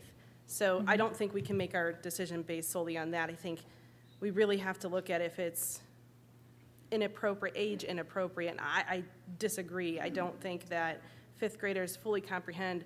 I know as an adult, it was hard enough. I spent hours trying to look over this book and trying to go over pros and cons and what I was going to say. And that's hard enough for an adult who has access to information, access to look up different sides and things like that. I think putting a 5th grader and almost forcing them to look through the eyes and the lens of an adult on these adult controversial issues is a disservice to them. I think that we should allow them to have their innocence on these really hard topics that are hard enough for adults to discuss. I would also say the opposing side of this book, I didn't see in the collection, now mind you, I know there's a lot of them, but I looked in the book list again, I didn't see anything that is opposite to BLM, that talks about the other side of BLM, or that talks about the other side of police brutality, or a positive book about Donald Trump. I didn't find one in that collection of 1,400 books. So I don't know that that's a valid point. I understand that perspective. I can appreciate it. But I stand firm. I don't think this is right for the maturity level of our students. So to that, the information that we were given was that BookSource reviewed the book and said that it was appropriate for grades 4 through 8. And I know that you stated that it isn't, but what authority did you have to review that and choose the age? Like, did you research it and did you find another source? I read the book myself, and I have a 10-year-old as well who's going into 5th grade next year. And I think these topics, I would never, ever talk to him about this stuff unless it happened naturally. I don't think he's at the maturity level along with all the other kids that age. I also think that it's just not a valid point when we have all agreed to remove books that have been in the would have been in the collection for all 5th grade as well, that were slated for 4th to 8th grade. So I can appreciate that. I understand that it's the experts that did that, but the experts also put together part of this collection, a book that we all agreed was wholly inappropriate, sexual in nature, and we removed it. So the parents, you know, again, you cited your parents' rights to read it, and you know for your own child that your child wouldn't be ready to read this book. Not to say that someone else wouldn't think that my child is ready to read this book, and my child has the maturity or the understanding to think critically. So to me, it is just, we are allowing that parent input, we are allowing that parent control, and because the book doesn't violate our policy at all, I would agree with Mr. Heath's recommendation and the recommendation of our book review team to keep the book. I can appreciate that you believe it doesn't violate it. I stated several reasons why I believe it does violate it, specifically the maturity level. We had, 3 educators who agreed with what I'm saying in reference to the maturity level. So I don't think it's a unanimous decision even by our educators. And when I think about our community, we have the majority of our community in Mentor voted for Donald Trump. Let's just take that for a second. I don't want to aid in this perception that we are pushing any political ideology. If things are so controversial that we're sitting up here and discussing them and we're not all agreeing, the educators aren't in agreement, then under the same aspect of you want, or people are saying you have parental rights, you can say not to look at the book. Well, parents have the right to go to the library and pick out any books too. So if it's so controversial that it's going to aid in that perception that we're pushing political ideology, I would rather not have it in our classrooms so that we can just really stay neutral. Like Mr. Heath said in his comments to the Washington Post, we should be down the middle every time. And I don't believe this book does that.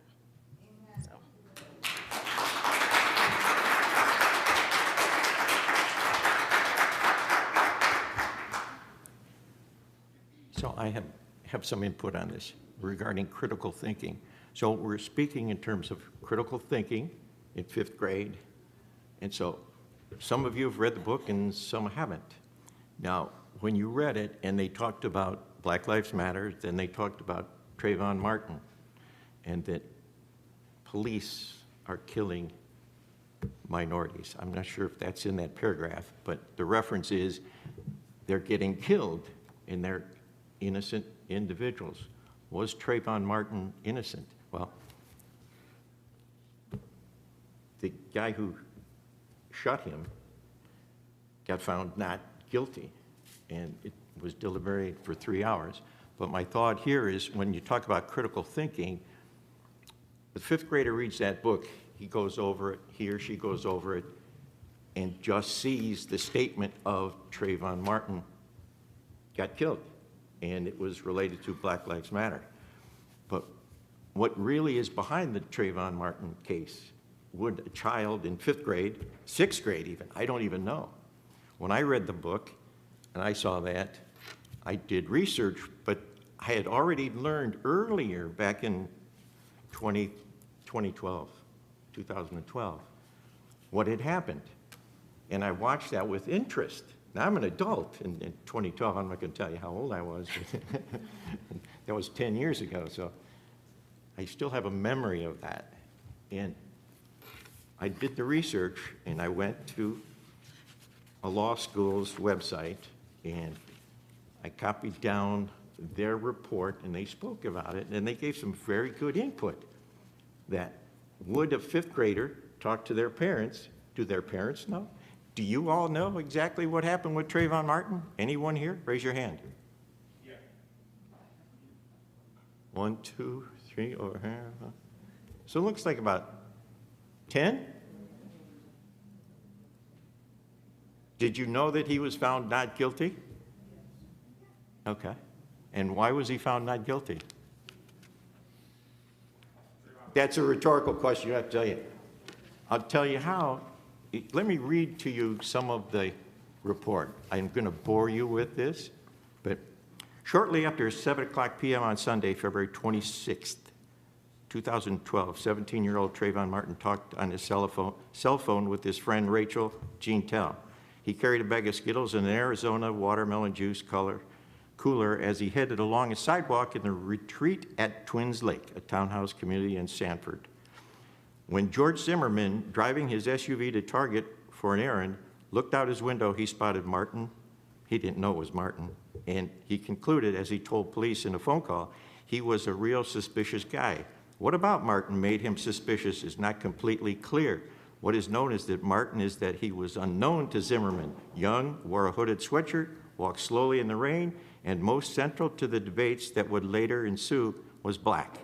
Asked later that night in a police interview that caused for his suspicion, Zimmerman said, "I've never seen him in the neighborhood. I know all the residents. It was raining out and he was leisurely walking, taking his time, looking at all the houses." I'm not suggesting that is suspicious activity, but that's and that's in quotes. Zimmerman then called Sanford police at 7:09, 9 minutes later, to report his suspicions. He told the dispatcher that the man in a gray hoodie, quotes, was just walking around looking at all the houses, end quote, and now he's staring at me, telling the dispatcher, this is on the phone, he's coming to check me out, Zimmerman asked. How long until you can get an officer over here? That's what he asked the officer on the phone. Told by the officer, quote, "We've got someone on the way," Zimmerman responded in frustration. These I'm not going to read it out loud, they always get away. So, a derogatory name, but not relating to his color of skin. Martin, meanwhile, was talking on his cell phone with a friend in Miami named Rachel Jeantel. He complained to Jeantel that a man was watching him, a man Martin described as a creepy cracker, blank cracker. Jeantel warned Martin that the man might be a rapist and urged him to run. So again, who's doing the critical thinking reading this book? Do they get to this point? They have to do research, right? Your children of 5th grade, 6th grade, even 7th grade. I mean, even what high school student today, 12 years later, thinks about this case when they read the book in their grade class? I don't see it happening. Zimmerman told the dispatcher, S-H-I-T, he's running, and got over, actually there was a mistype apparently, and got out of his car to follow him. The dispatcher, sensing that Zimmerman was giving chase, asked, quote, "Are you following him?" When Zimmerman replied, "Yeah." Dispatcher said, "Okay, we don't need you to do that." Zimmerman answered, "Okay." The dispatcher suggested that Zimmerman meet the arriving officer, quote, "near the mailboxes." And he said, "Yeah, that's fine." Seconds later, the 4-minute call to the dispatcher ended. According to Zimmerman's police interview later that night, "I was walking back through where my car was, and he jumped out from the bushes, and he said, 'What's the F your problem, honey?' Homie. And I said, 'I don't have a problem.' And he goes, 'Now you have a problem,' says Trayvon. 'And he punched me in the nose,' says Zimmerman. Where Martin continued to pummel him as I started screaming for help. I couldn't see. I couldn't breathe. At this point, he's taken him down. And I'm not going to go through the rest of it, but those of you who were aware of this case, well, now you are. He was on top of him. Trayvon Martin was on top of him. He was on top. Zimmerman reaches, his shirt's running up, his pants are half down his pants because he's been tossed on the concrete, and Zimmerman's getting pummeled. He already had a bloody nose and now he's getting his head bashed on the concrete. Anybody see that video of the back of his head when they showed it in the news? I did, and I remember that. What student would research this story to understand what truly happened? Probably zero. Zimmerman had a gun and was legally registered in his name. He was getting killed, and he screams. He screams for help. He's killing me. Help me, help me. That's what Zimmerman was calling to. Neighbors heard that going on, and they called 911. While the neighbor nearby was on speaking on 911, that was also getting recorded. So that playback of that episode was available to them hearing, help me, he's killing me. And then they gave him the physical test, and they saw that his head was bashed on the back. He had a bloody nose, some bruising on his face. And who was the assailant there? Was it Trayvon Martin? Was it Zimmerman? So why is Zimmerman portrayed as the killer of Trayvon Martin in a book for a 5-year-old that's not going to do the research? That's inappropriate in that book for a child. I mean, there's not many adults even would take the time to research that, reading that book, would they? So I rest, but it's like,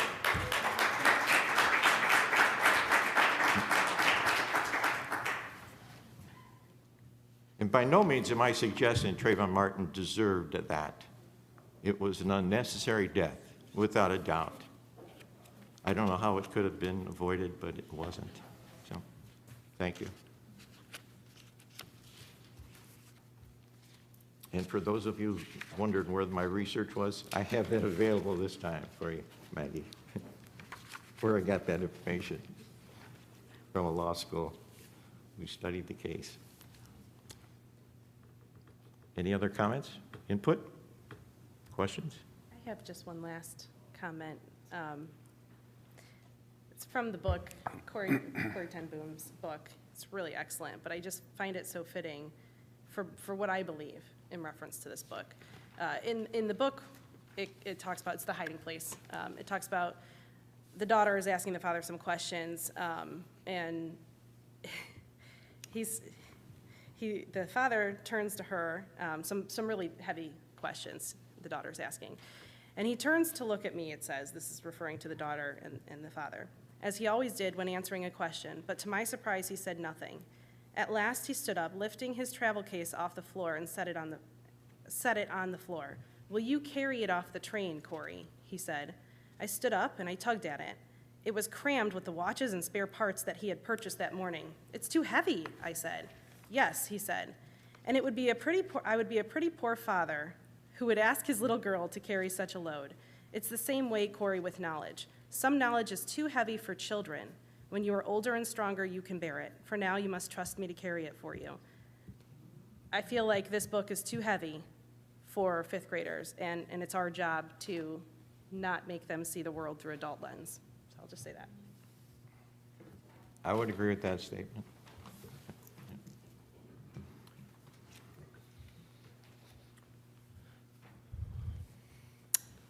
Hearing no more, please call the roll. Mr. Wade.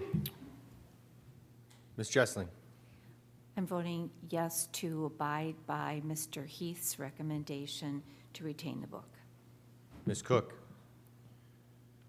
I'm also voting to approve, to agree with Mr. Heath's recommendation to approve the book, keep the book. Ms. Payne. No. Mr. Tuttle. No. 2-2 tie, motion does not carry. And just so everybody knows procedurally what will happen then, the board will have a resolution on during the board business section here that will be voted on next as part of the board policy. Mr. President, members of the board, and Mr. Wade, I'm recommending approval of agenda item C1 related to certified personnel and C2 through C6, all related to human resource matters. I'm also recommending approval of Agenda Item D related to administrative staff. Can we do that D as a separate, just because of the way Yes. I think it needs to be done? Yeah, so I am making the recommendation for C1, C2 through C6. Thank you. So moved. Second. Input, comments, discussion? Hearing none. Mr. Wade, call the roll. Ms. Payne, Yes. Ms. Jessling, Yes. Ms. Cook, Yes. Mr. Tuttle. Yes. Motion carries 4-0. Mr. President, members of the board, and Mr. Wade, I am recommending approval of Agenda Item D related to administrative staff. So moved? Second. Please call the roll. Ms. Jessling, Yes. Ms. Payne, Yes. Ms. Cook, Yes. Mr. Tuttle. Yes. Motion carries 4-0. This concludes my portion of tonight's agenda. Thank you.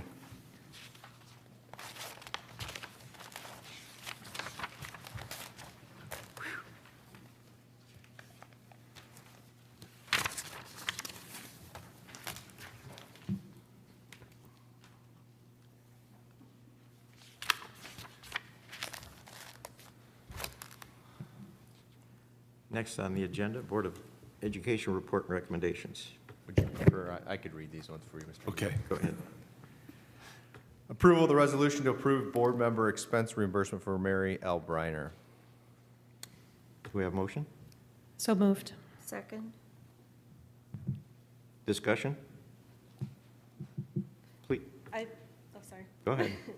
I just wanted to make a couple comments because I know Mr. Tuttle and I, both of us, voted no for OSBA because of their political affiliations and their lobbying efforts and their legislative efforts, because they are a 501c4, which means that they are able to use taxpayer dollars to go towards lobbying efforts at the state and federal level. With that being said, I do believe that every single one of us has the right to go to training that we see fit in order to stand up for our constituency. So I will approve of this, even though I disagree with some of the political affiliations going on with OSBA.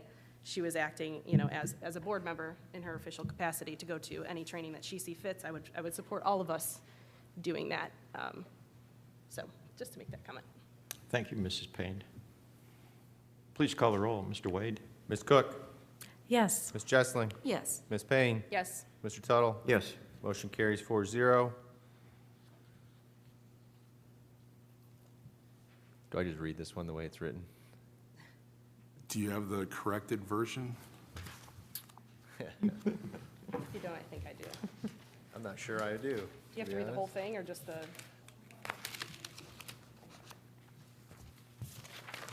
I can pull it up, though. Let me see if I can beat you to it.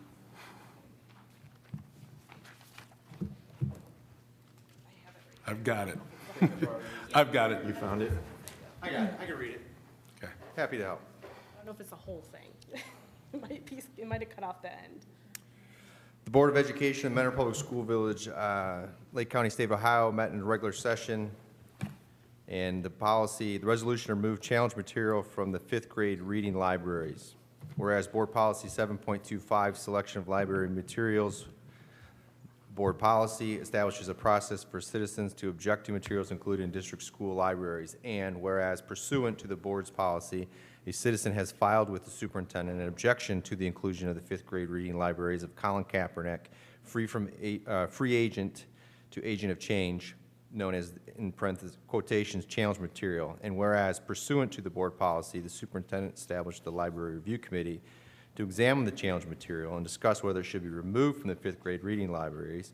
And whereas after deliberation and lengthening discussions on merits of the concerns about the challenge material, the majority of the members of the library review committee voted to retain the challenge material.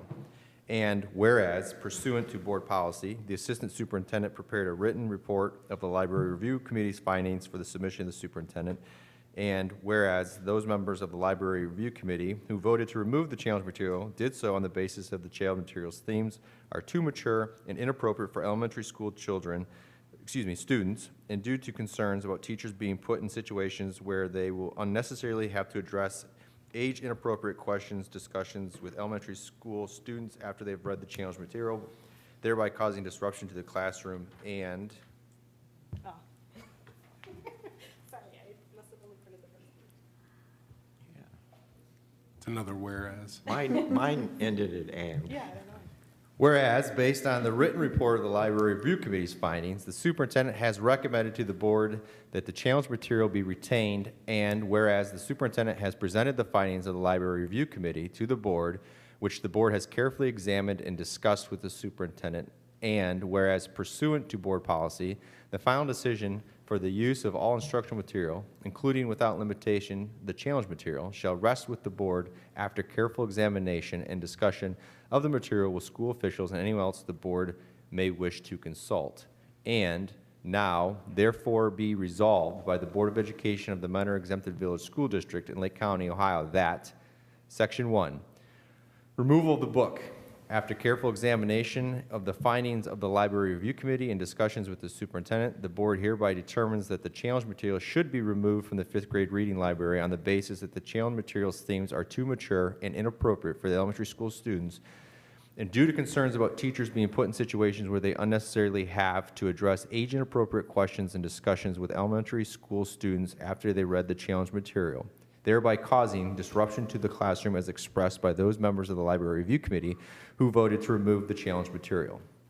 Section 2, superintendent authorization. The board hereby authorizes and directs the superintendent to cause the challenge material to be removed from the 5th grade reading libraries and to take all further actions as he may deem necessary and appropriate in accordance with the resolution to, in accordance with the resolution to effectuate its purposes.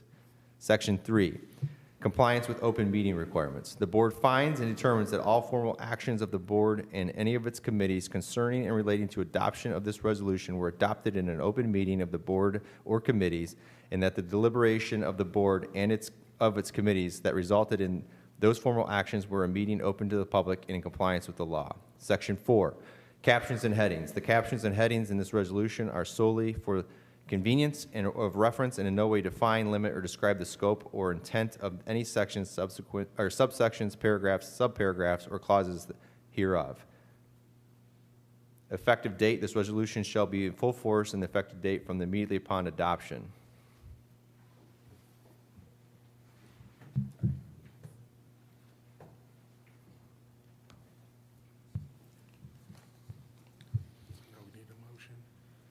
Do we have a motion? So moved? Second?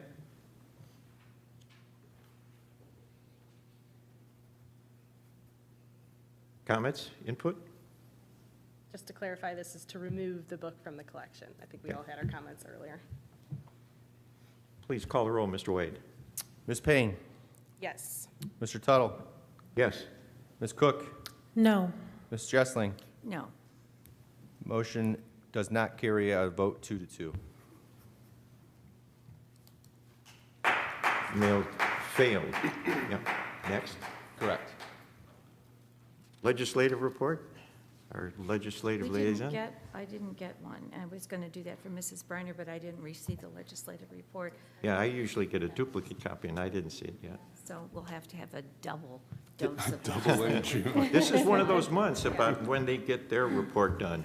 I They did don't hear read our today date. that the State Board of Education has asked the State Attorney General to look at the legality of the governor asking for that change in their status and their authority, that it would be transferred to the Department of Education or the Education cabinet member.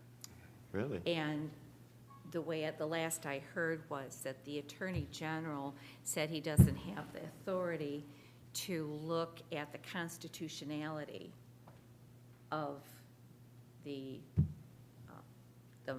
bill that would make that change. So that's not his role, he said. So I guess it will go through the courts. Thank you. That's my only legislative contribution for today. Mrs. Cook, student achievement report? Yes, thank you.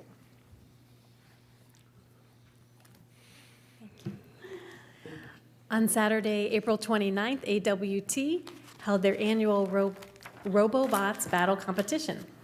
Mentor Schools was well represented with a Mentor High School team and a Lakeshore Compact team. MHS's team consisted of Austin Sternberg, Katie Polans, Zach Payne, Nick Matristrelli, Cole Cavell, and they were led by Mr. Alec Byram.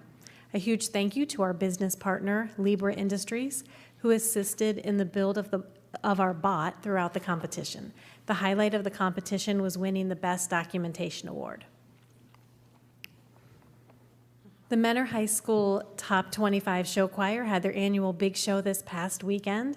This year's theme was the 80s, and the group did an amazing job. A few pictures from that. On Thursday, May 4th, we held the annual Mentor Public Schools Business Partnership Breakfast, where we were able to recognize the following organization with Business Partner Impact Awards.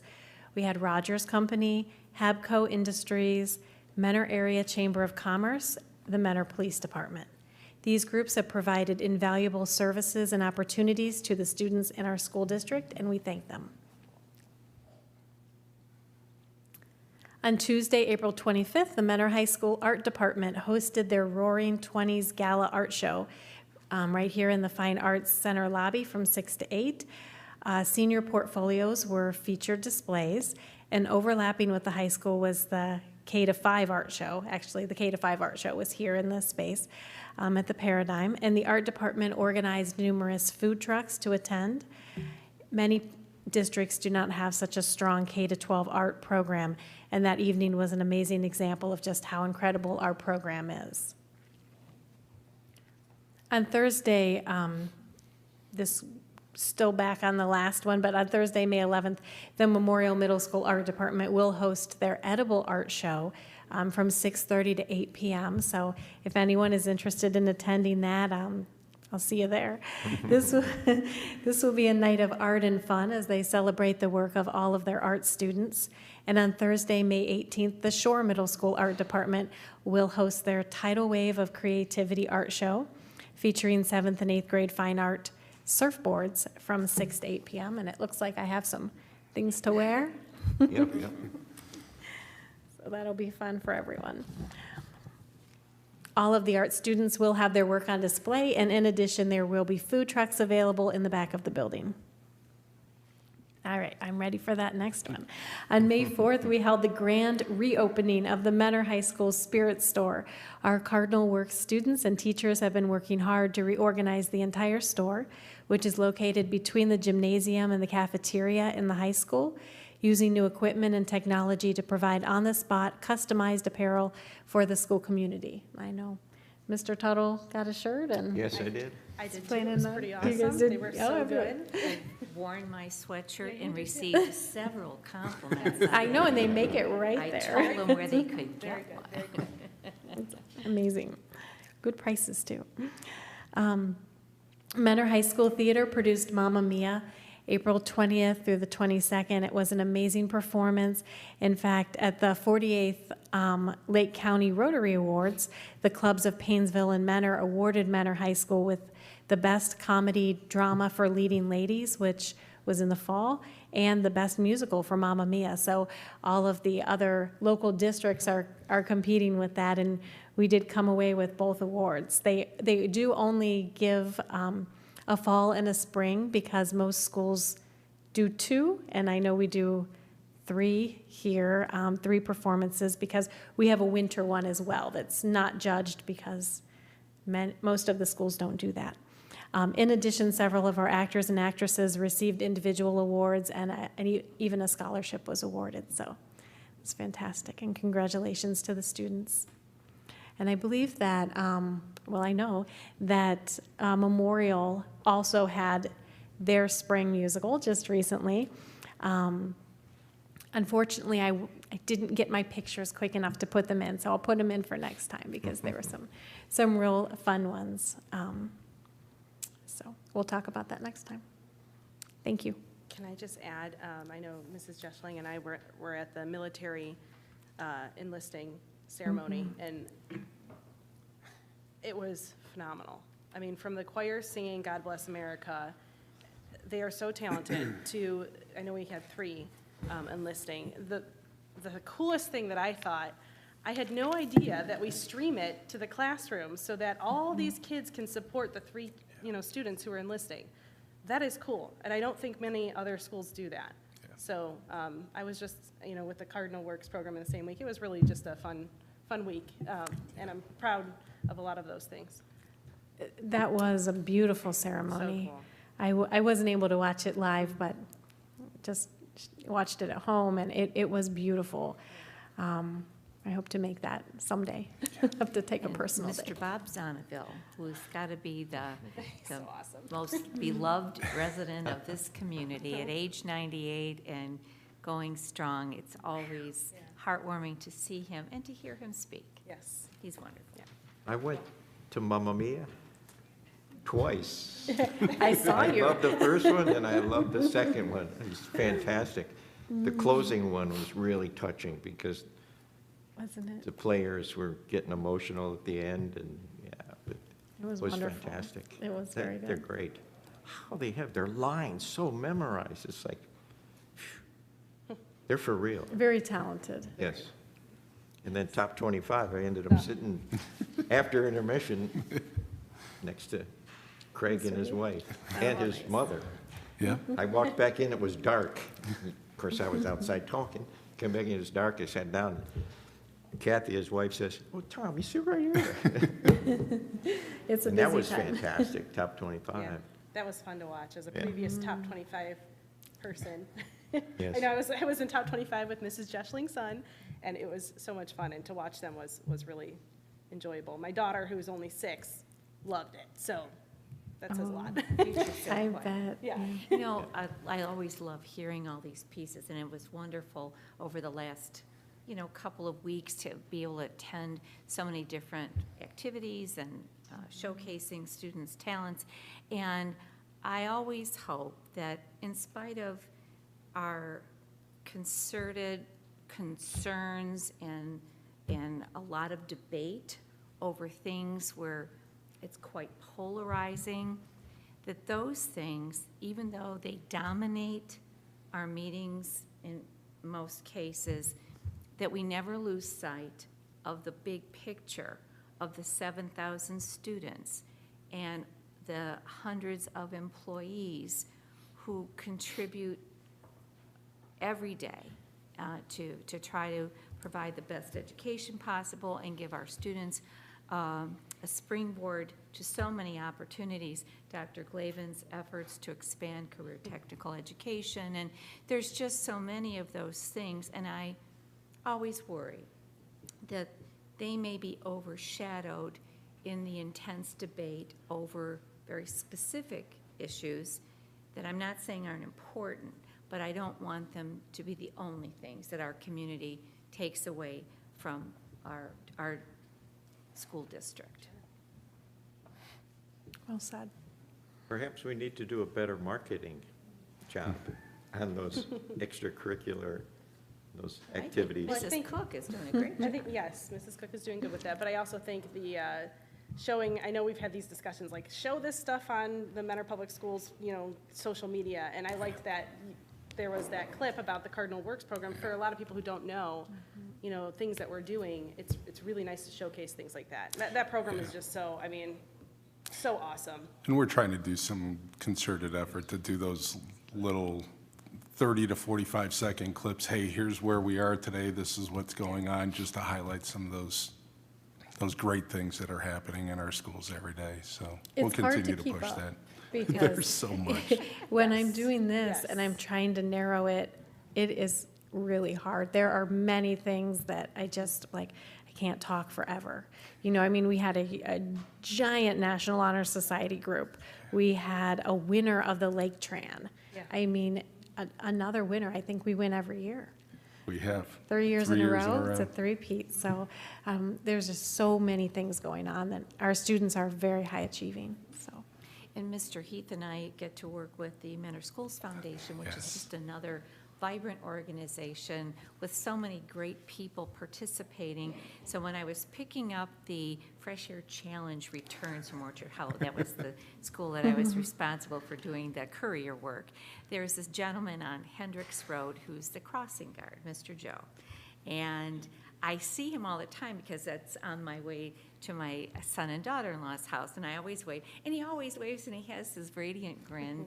And I just think, what a wonderful way to start and end a day when Mr. Joe is your crossing guard, whether you're on your bike or you're walking to school. So I pulled into the bike path there, and I could tell you concern, and I smiled. I was wearing my sassy new sweatshirt, and I had my lanyard on, and he's like, am I in trouble? And I said, I just wanted to stop and say thank you for making me feel so good about our community. He represents a little piece of our school district for our kids, for our community, and I asked his permission to take his picture, and he was very gracious and allowed me to do that. So, and I think he's gotten more likes on my Twitter feed than almost anything else I have posted, and well deserved. Well Feature deserved. him on Yeah.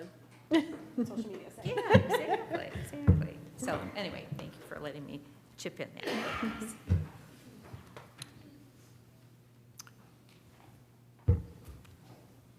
Mr. Wade? Mr. President, members of the board, Mr. Heath, it is my pleasure to give the financial update for April, which concludes our 10 months of our 12 months of our financial year, our fiscal year. Just as a reminder, our fiscal year starts July, runs through June, so now that we've concluded April, we have about 10/12ths of the year done, so we continue to get a more accurate picture of where our finances are. Currently, year-to-date revenue collections is up about $2.1 million. We're underspending by about $1 million, so we'll have a net positive difference from what we were projecting back in November of about $3.2 million, which means we'll decrease the cash balance for the year by about $14.4 million.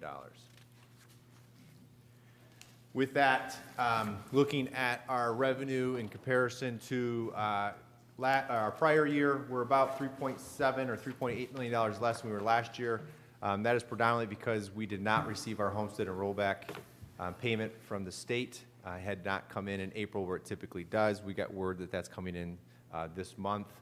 So we know we will get that. It just didn't come in, so it was a timing issue, as many of the variances that we see from time to time in our updates are because of timing. Continue to trend a little bit higher than we projected with state revenue. And if we look at our revenue for the same period, for our total revenue, we're about $935,000 lower than last year. Again, most of that's because of the fact that we have not received that homestead and rollback payment yet. If you look at what that means, kind of why are we 2.1 higher than we expected? We believe that it's because in our tax collections that we had for the first half of the calendar year or second half tax collections for the fiscal year, we had people pay in advance more than we typically do. We believe it's because of the tax split. So we're seeing about $1.1 million more than we would have expected. And the explanation is we believe is because of the tax split. So what we would see is a corresponding decrease in the second half collection or our first half collection of the next fiscal year. Continue to see higher interest earnings than we projected, which is a good thing from our standpoint, as the economy is trying to right itself through all the Fed interest rate increases. It's not necessarily best if you're investing in the stock market, but we don't invest in the stock market. We have to invest in very safe, liquid investments. So with our investment rates, we're seeing anywhere from, we were at less than 0.1% when I first started in this role, and now we're at over 4% and sometimes 5% in our current interest rate receiving that we have. So we continue to see higher than expected returns on interest, which is benefiting us in this sense as we move forward. So overall, $2.1 million more in revenue than we would have expected.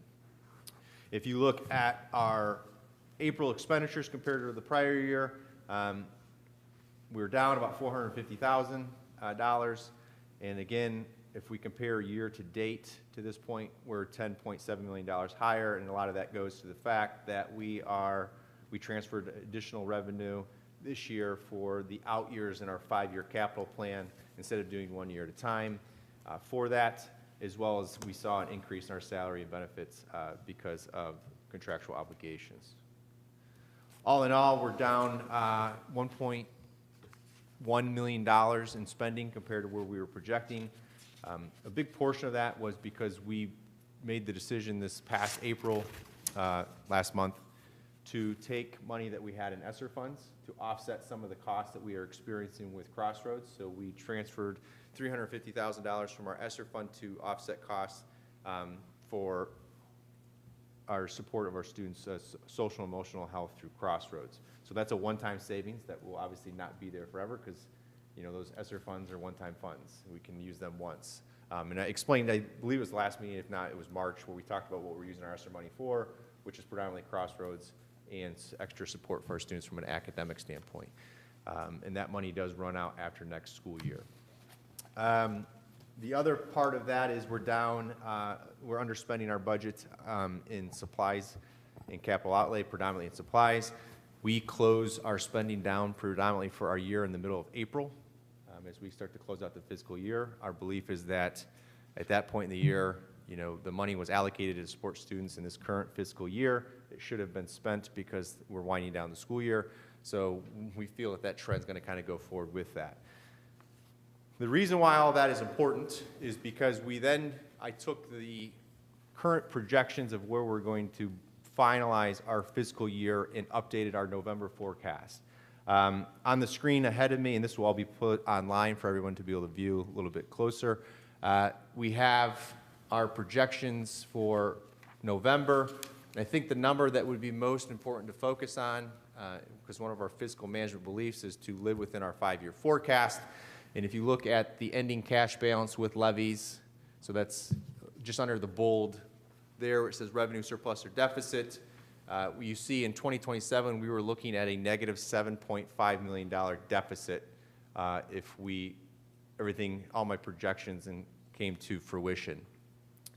If we go to a quick summary on the next slide, you can see with the assumptions that I'll review here shortly, we're now at $14.5 million in the net positive at the end of the 5-year forecast with the updates. So that includes the trends that we saw from the savings that we had from underspending the current budget, as well as some decisions that were made by our leadership team, Mr. Heath and his administrative team, and myself, because again, this is our 5-year forecast. This is not my 5-year forecast. I just get the pleasure of speaking to it and introducing it to the community. So a lot of those decisions are made with Mr. Heath and his leadership team, with my support and guidance in helping them determine what is going to help them achieve the strategic plan and missions and vision of the district. So with that, I think the positive here, takeaway, if you take away nothing, we are $22 million better at the end of the 5-year forecast than we were based on decisions that I'm going to describe here in a second. So with that, I think it's always important to remind everybody where the majority of our revenue comes from. And this is brought up quite regularly in our meetings, and it is true. 73.4% of our revenue does come from our local taxpayer. We receive 15.2% of our revenue from the state, and another 6.76% in the form of reimbursement. So I would argue that we receive 21.9%, almost 30% of our money from the state. 21, so 22%. I don't know why I added an extra 8% there as I rounded up there. So because homestead and rollback reimbursements are really reimbursements from the state. Though they get classified in a separate line item, technically they're coming from that.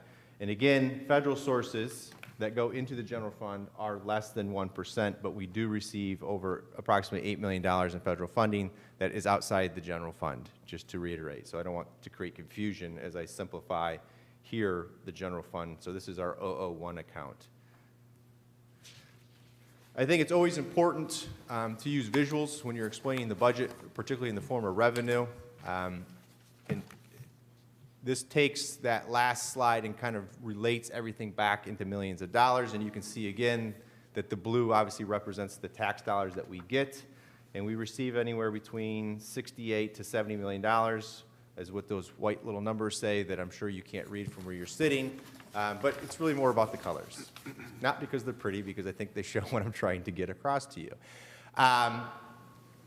And you'll see that that revenue is relatively flat. And I should quiz all of you. The former chemistry teacher in me wants to do this. But I won't, because I'll just ask a rhetorical question, which I'll answer myself, that you see a decline in 2025 and then a further decline in 2026.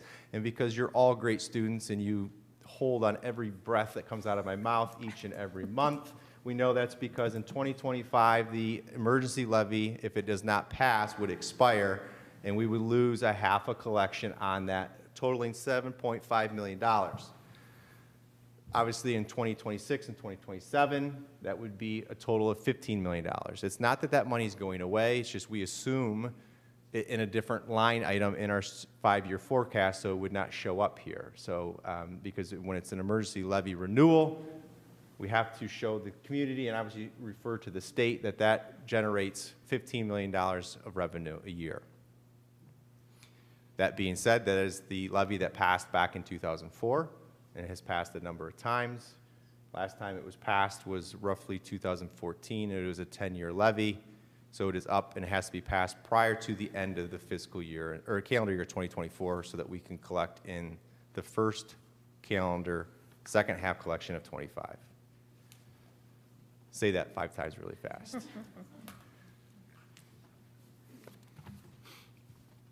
I present this not because those values are accurate values. They show where the differences in the amounts of my assumptions have changed. So anywhere you see black on a revenue screen obviously is good. Red is not necessarily good. I will say that the 2024 $983,000 is the tax split I just spoke of. So because we received an extra $1 million this year in this first half of the collection, that's just representing that. I will also say that the red numbers in line 11.020 are more of a correction, not because of an error, just in my own need to make sure everything's completely 100% accurate. Our county does not break apart when they give us our tax information, Class 1 and Class 2. They aggregate it as one value.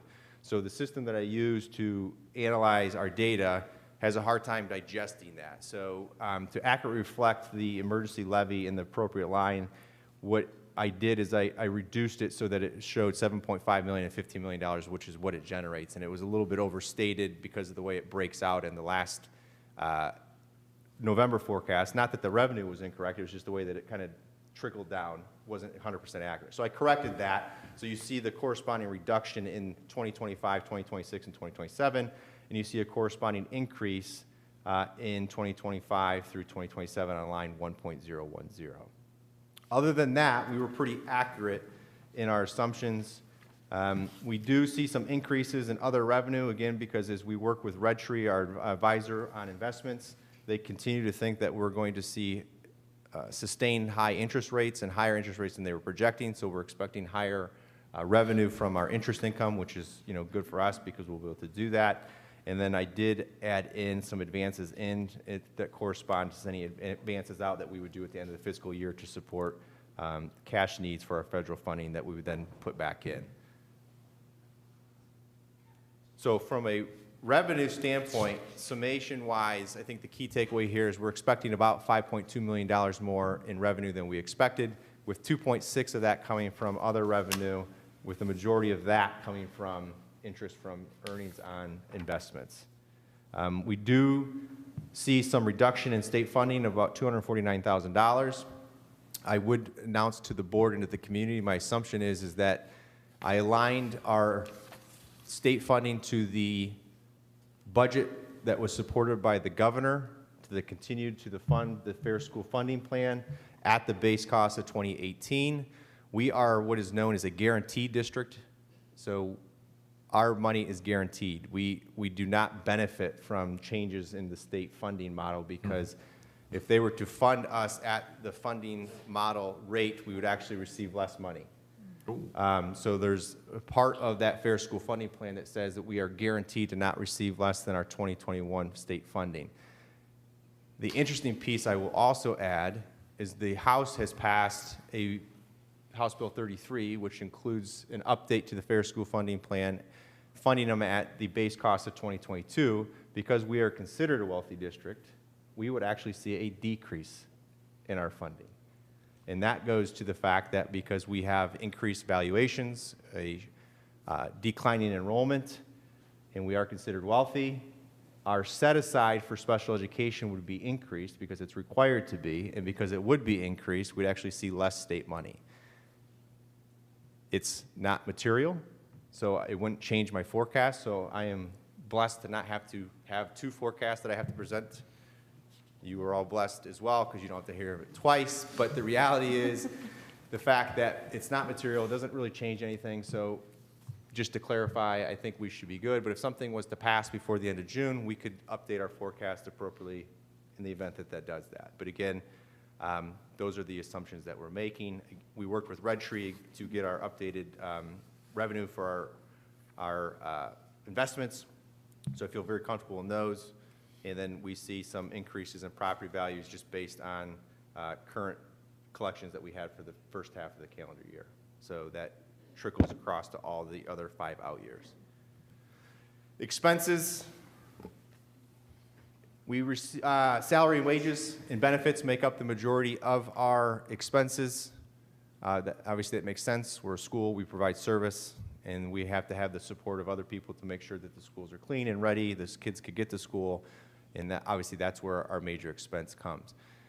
I will mention the green section is our other category, and that's where we transferred out the $14 million this year to support the capital improvement plan, because we do not have enough money in our permanent improvement fund annually to support the maintenance and upgrades of our facilities, along with a variety of other qualifying purchases and permanent improvement, as I've addressed a number of times and will continue to discuss into the immediate future. But because that section is larger, because of that one-time increase that we saw this year, obviously I think it makes sense that that shrinks everything else. So it kind of deflates the actual percentage that salaries and benefits is because it takes up more piece of the pie, right? So we will expect next year that green piece to go down substantially, and obviously salaries and benefits in the other areas would then inflate back to what's more normal or appropriate. I will point out a couple things assumption-wise that I have in here. This update includes the cost savings for the incentive for the retirement that we had proposed to our classified and certified unions. With that, we have a reduction of 6 full-time equivalent teachers and certified staff, and it assumes a reduction of 3 classified staff. So we will be going down 9 full-time employees as a result of that, which increases the savings from that early retirement severance program. So those staffing changes are included. It also includes a 6.5% increase on health care year over year, which is a little bit less than November. Based on our trends, I think we feel more comfortable with a slight reduction in that. Being a little bit aggressive with that assumption, but I think it will come to fruition. It also has assumptions made for the fact that now that we have 57 people who are retiring and we're replacing 48, those 48 people, if you remember from negotiations, we spoke to the fact that we were able to get spousal coordination of benefits. So there will be increased savings on health care that we weren't projecting when we did it in November, because all new employees, their spouse, if they have insurance with their full-time employed and they have insurance to their employer, they have to take that insurance. They can't be on our plan. So there's cost savings to us with that. So that is assumed in that as well. That was another reason why we did the incentive, because that accelerates that coming into play, because it's right now only in our contract for new hires. Unfortunately, it also includes a 38% increase in electric starting in fiscal year 25, because we are locked in through fiscal year 24. And if you've noticed anything with your gas and electric bills, which I'm sure you all have, as I have myself, we are not going to get the same rate that we are locked in at now. And it's probably conservative that by at that time, it'll be 38% higher than it is now. So that is assumed in our out years for that. I am happy to announce and give kudos to Mr. Heath and his work talking to Chief Gunch and to Ken Filipiak at the city as we continue to collaborate with them on a variety of options. This does include, as Mr. Heath announced last month, all my months are starting to run together. I know. I think it was last month. I think it was too, that we will be increasing the number of school resource officers by 2 next year and each of the out years. Those costs are included in this forecast. So that is assumed. Assuming that we can, the assumption there is that we can, as I think Ms. Payne you referenced, but we've also talked about a number of times, can we find the bodies, not us, can they hire the employees? And this is very, you know, I'm the son of a fireman, so anytime that I have to give credit to a police officer, Officer Skelly knows this about me, it causes a little bit of an angst. But my grandfather was a police officer, so, you know, it's a close second, Officer Skelly. So, growing up in that world, it's great to know that we have a great relationship with our police officers and our fire department. It has a great opportunity to add increase with that, but as they have staffing needs, obviously the protection of the city is first and foremost. The students are a close second to that, and we want to make sure that we can have that balance to make sure that we're not creating unnecessary safety needs throughout the city and the district. So that is assumed. So that is good news, and thank you, Mr. Heath, for that. So the next graph shows kind of those assumptions. This is something that I do from a visual standpoint to check my assumptions to make sure there's nothing that seems out of the ordinary. So if there was anything that was out of the ordinary, sometimes you know, if you've ever worked in a spreadsheet, you key in a wrong number and all of a sudden you have a graph that shoots up to the moon and you go, wait a minute, I need to look at that. So this kind of shows to the community and to the board, there's consistency, there's logic in the assumptions that we've made and increases. We did assume a 2.5% to 3% increase in out years in many of the areas that are not fixed. We did assume a 2.75% increase in 24 and 25 for salaries, and then a 1% increase thereafter. And what we see is the upward trend in expenses, and then we saw on the last slides that was similar to this on revenue is flat revenues. So we have a deficit spend that continues into the foreseeable future. Black was good for revenue, red is great for expenses. A lot of red up there. So that means that we were able to find cost savings in a lot of the things that we did. The key there, obviously, if 80% or 75 to 80% of your expenses are salaries and benefits, having red in the top 2 lines has the biggest impact. And you can see well over $11 million in savings in the out years because of the reduction of the 9 staff members and the savings that we will incur from not replacing those teachers, along with the compounding savings from the early retirement incentive. You will see in the purchase services, we are underspending by about $503,000. As I explained, about $350,000 of that's because of ESSER funding that we had. In out years, Mr. Heath and I worked with our departments again this year in our buildings to decrease their budgets for next year by 5%. So those assumptions are included. So not only does it include where our current spend are, it includes a reduction of at least 5% in all of our discretionary spending in purchase services, supplies, and capital outlay. You do see in the out years that we're starting to go up from where we projected, but that is because we made the decision to increase the amount of school resource officers that we have starting in 2024 and out years. So that's why you do see a little bit of an increase in 26 and 27, which is offset by savings in other places. The savings that you see in supplies and materials are mainly because of the decision that Mr. Heath and Mr. Lynch, with the recommendation to switch from MacBooks to Chromebooks at the high school levels. We see significant savings in our technology plan that are now included in this, and we continue to find ways to reduce our outlay costs there. You will notice increases in transfers out in 2024 and 2025. That is because part of that's because we have to pay the retirement incentive and the severance, and we're going to make that decision. We have to pay that out, and part of our plan is that we're paying that over time, so we're not going to see a one-time cost. This assumes we're paying that over 3 years. I will tell the board and the community that it may make the decision to do it in 2 or maybe 1 because we have the cash to be able to do that, because there would be savings, because we're putting that into a protected account So there's savings to pay it sooner. And since we can afford to pay it because we have the cash, it would actually have some additional savings that wouldn't be shown. But I won't know that until they give us the rates in July, maybe August. So I'll make that final determination then, and we'll make that in the update in November. As I shared with the board previously, the negative $2.7 million is the correction because of the overstatement of the transfer out for capital plans in 2026.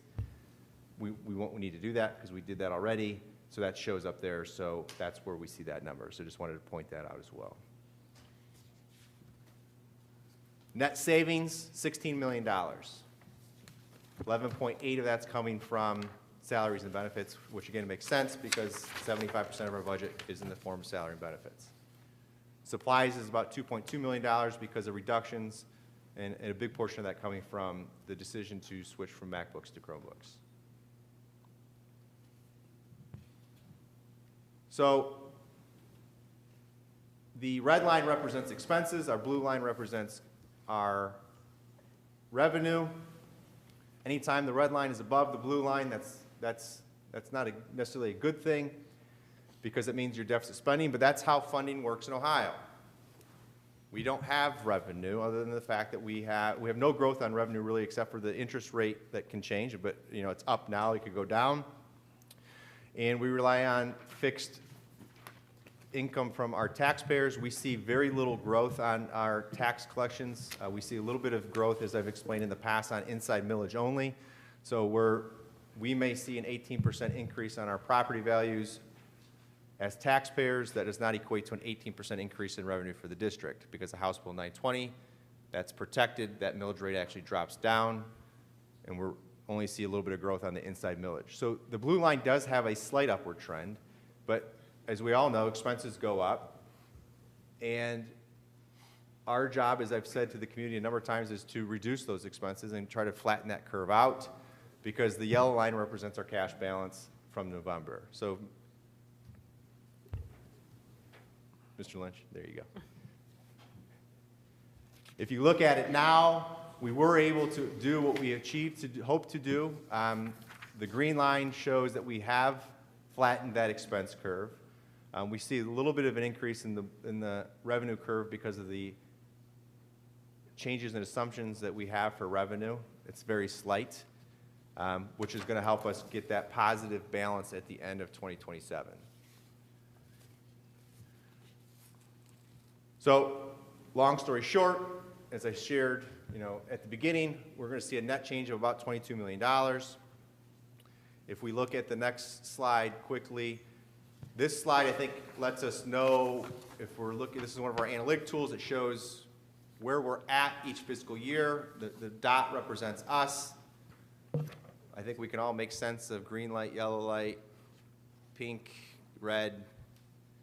We were looking at a situation where we were probably thinking, we had some discussions, if we were to put and pass the emergency levy and a PI levy as soon as this November, when would we need additional revenue? And we were talking probably 25, maybe 26 if we were lucky back in November.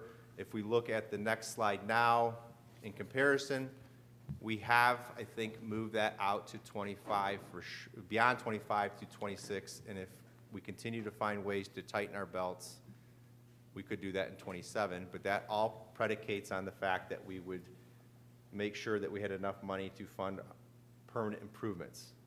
Again, that's buses, books, balls, bricks. That would be situations where we're currently paying for technology out of the general fund. If we had a PI fund that could afford it, we could take that out of that, reduce that expense out, stretches our current levies that we have. I would also remind the community and the board, we have not asked for new money since 2016. So if we don't go back on for new general operating levy till 2026, that's a 10-year levy cycle. That is way above the average levy cycle for new general fund revenue in comparison to most districts in the area. And our goal is obviously to continue to find ways to tighten our belts, to stretch that without impacting the academic programs that we have in place here in the district. So another indicator that we used is cash on hand. Anytime that we get less than 60 days cash on hand, I prefer 90 because I'm a little bit more conservative. That's when we need to start thinking about a levy, so that's where that 25-26 discussion came. But now, if we look at the next slide, we're at 97 days cash on hand in fiscal year 26, so I definitely think that we could push new money, if we were to pass a PI levy, out even further. To summarize, I think the key takeaways are that our deficit spending is being decreased year over year based on the assumptions that we're making and the decisions from a management standpoint that Mr. Heath and myself and our team are making to move forward. I think the key piece there is 78% of our budget salaries and benefits. By reducing 9 full-time equivalents, we're reducing our salary costs by $10.5 million and benefits by almost 1.2 over the life of the forecast, and we were able to reduce another $2.9 million in the form of decisions that were made to reduce not only next year's budget and going into the past. And because we do have our budgets pretty much finalized, we're not done with staffing, but we can project that based on the assumptions that we're making. And I feel very comfortable that when we meet in June to close the fiscal year, again, we'll have a 97% completed budget. I've checked what we have budgeted versus what's in my forecast, and they're pretty close for next school year. So I think that the assumptions that we're making are fair, which obviously then drives out the out year. What I will tell you, though, is these forecasts are made on assumptions that we have at the best of our knowledge. Sometimes those things change immediately. I just got a quote for our buses. We replace 5 buses a year. It went up to $141,000 per bus. Last year we were at $141,000, and it was $113,000 last year. So I assumed we were going to go up at a reasonable 5% increase. Well, I was wrong in that assumption. Again, not necessarily hugely material, but that's something that as we move forward from a budgeting standpoint and we go in the future, we'll make sure that those corrections are made, but that's the information that we had when this had to be posted by Friday to the board agenda. I get an update on Monday that we were a little bit off. But for every time that you're up, you have some that are lower too, right? I mean, that's the nature of these forecasts. We do what we have the best because we have to make decisions, and we have to be able to project and know what the consequences or repercussions of those decisions are. I think we're in a much better place. The fact that we have a positive cash balance in 2027 now, I think is critical to future discussions. And again, going back to that slide where expenses exceed revenues, that happens in every district across the state of Ohio because of the way we fund schools. We have relatively flat revenue and increasing expenses. Even if we didn't give anybody a raise and didn't hire any more staff, at some point, revenue will be exceeded by expenses because of inflation. So it's our job to make sure that we are meeting our strategic plan, respecting the resources that we have from the community, and doing it in a way that's possible. We will need new revenue in the future. Our course of action on how we do that, I've suggested and I've recommended to the board, and I'll say it again, and I can stand behind this, is that we need to increase the amount of money that we have for our permanent improvement fund. We have $1 million to maintain and upgrade facilities on a total insured value now that it's no longer $250 million, as I shared in March. It's now $314 million. You can't maintain a facility. I could spend $1 million on parking lots. I mean, we have 11 buildings that have parking lots that you have to maintain. We have roofs that need to be done. We're spending money, and we have been consistently for years, out of the general fund to support the maintenance of our buildings, upgrades of our facilities, to purchase technology, to purchase vehicles, and do the things that we need to do to operate. But there are restricted funds in the form of permanent improvement funds that say these tax dollars can only go to this. They can't go to salary and benefits. The general fund money can be used for anything. They don't have to be used for permanent improvements. It is my recommendation to the board and the community that we strongly consider and allocate revenue specific to meet the capital improvement plan and the permanent improvement funds that we have in the district to do those things, so that we're not using that general fund money to do that, and then the general fund money becomes to do purchase services, supplies, salaries, and benefits. Those expenses shouldn't be included, in my opinion, in the general fund.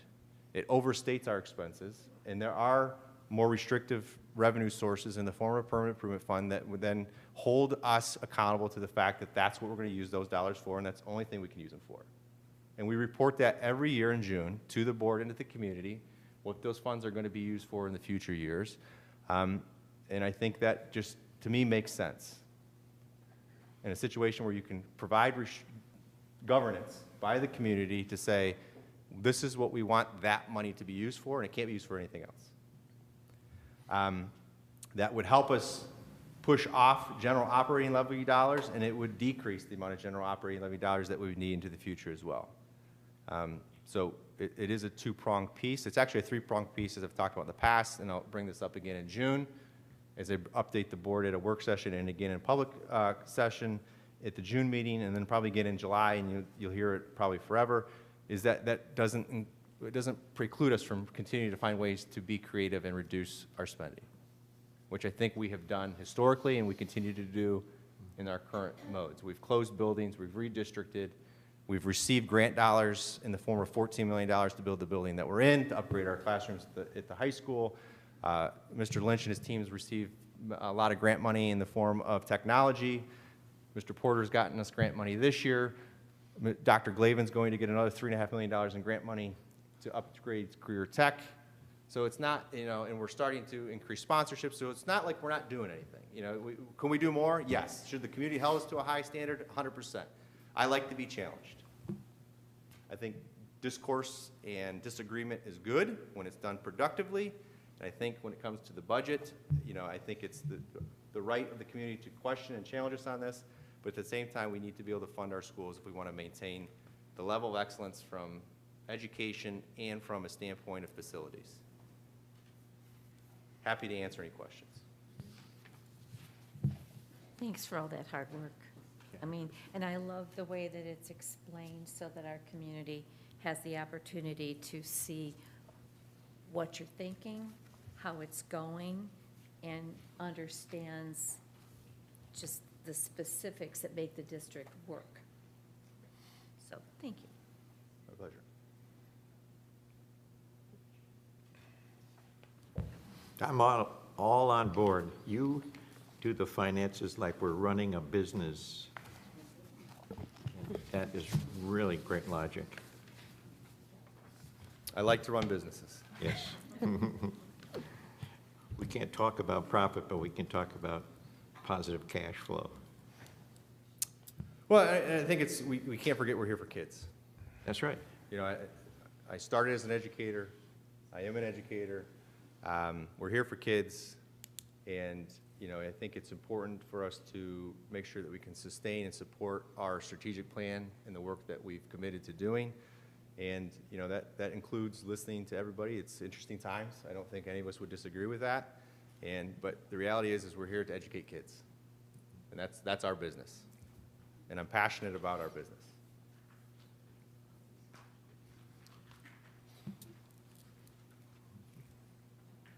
Well done. Thank you, Mr. Wade. That being said, Mr. President, members of the board, Mr. Heath, I would ask for items B1 and addendums, B through I, and addendums be acted on in one motion. So moved? Second. Please call the roll, Mr. Wade. Ms. Payne? Yes. Ms. Jessling? Yes. Ms. Cook? Yes. Mr. Tuttle? Yes. Motion carries 4-0. That concludes my section of the agenda, please. Do we have any unfinished business? None? New business? I have something. Okay, great. We've been talking a lot about books, and I'd like to propose a solution. And I just want to hear, if the rest of the board thinks this is acceptable. The solution would be what our solution would do what I feel it would do is protect and acknowledge parents' rights regarding independent reading materials. So what it would look like is if the parents, at the beginning of the year, we do all of our Infinite Campus registration types of things, where they can opt in to a notification process. So when your child wants to check out a book, you would get a notification, your student wants to check out this book, and then if you had opted into that program, you would just decide then and there, yes, they can check out the book, or no, they cannot.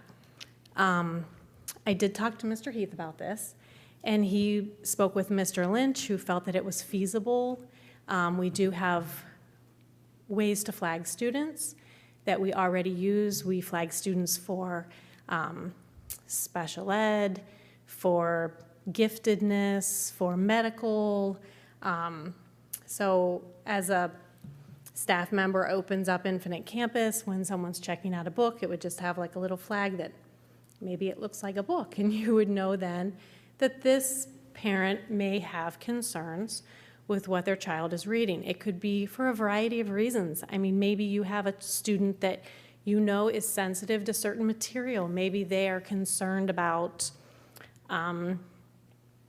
maybe they perseverate on dangerous storms or natural disasters or, anything along that line. It would give you the opportunity to preview what your child is reading, and also be able to say, this, I feel like this is okay, or I would rather they didn't read that. It would respect the parents' rights. Parents would stay in the loop with everything. And I think it could alleviate some of the concerns that we have right now, with some parents possibly distrusting some of the materials. So we know that it is possible, it's feasible. Is it beneficial? Some people might argue that it's a benefit to them to put their mind at ease. Would the board feel that this is an acceptable solution, I guess is what I was wondering. Would that also include public library materials for our high school students? Because I certainly think your proposal is a great idea and would be particularly important for maybe K through 8. For 9 through 12, I don't know whether the public library or how that works, because I was thinking that it wouldn't include the public library. I mean, of course, this is early stage discussion, so because parents have the ability to opt out of the library card, so this would be just the materials in our school library, and it would not include materials that are part of the curriculum reading, because that is board approved, assigned curricular sounds like reading. a great solution. So I'm sure it's not perfect. I can think of cons as well, but I'm trying to think of a midway point to, kind of alleviate some concerns from people, give people a little control. So, What I thought was interesting as I looked at our speakers this evening about the agenda items and the breakdown for those who were in favor of retaining the book and those who were hoping that the book would be eliminated is about the same as the breakdown from the committee, very similar. Okay. And so something like your proposal, Mrs. Cook, I think would address that and give parents who have a concern about whatever it might be. I thought storms is a good one. Their kids are phobic about certain things, or, there could be a circumstance like, I don't know, death of a parent, for example, might make a child particularly vulnerable just to certain storylines and so on. And so a parent may want to exert a little more, influence or control just to protect a child's well-being. So, and I think it's a the great point is idea. that you know your child best. You know what your child is sensitive to. You know their maturity level. You know that I'm comfortable with my child reading this, or I'm really not. And then you can have a conversation with your child about it. Or if the child does choose that book, then you know that that's maybe going to be a discussion in your family, you know, to talk about your family's beliefs, culture, could be a lot of different things, and would be a great opportunity and would let you know that that book, you know, is going to be checked out or whatever. So what I envisioned was more of like an opt-in process, because there might be many people that don't want to be inundated with that and just feel comfortable. But the people that want that extra level of information would have it available, so. That's a great idea. And if Mr. Is there Lynch anyone says else? Infinite Campus can do it, that's a big part of it.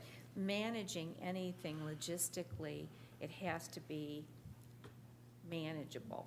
You know, it can't create undue burden or misinformation or missteps, so. So I know an icon can be made available in Infinite Campus. You know, maybe between now and our next meeting, I can work with the team on what the logistics on that process would be, and maybe bring that back to the group just to share, hey, here's what this possibly could look like. Right. Okay. Can we do it? Is it feasible? Sure. Financially, and the effort, the time invested by our teachers. Right. There are different things that we need to consider with it. So do you have any Okay. thoughts on that, Mr. Tuttle or Mrs. Well, an Wade? outline, you know, an outline of the proposal. Okay. What it's going to take, what's the burden, I mean, who's doing what, in a general sense, obviously. Okay, I can bring that back to our next meeting. Sure. Is it touching every teacher, or just some?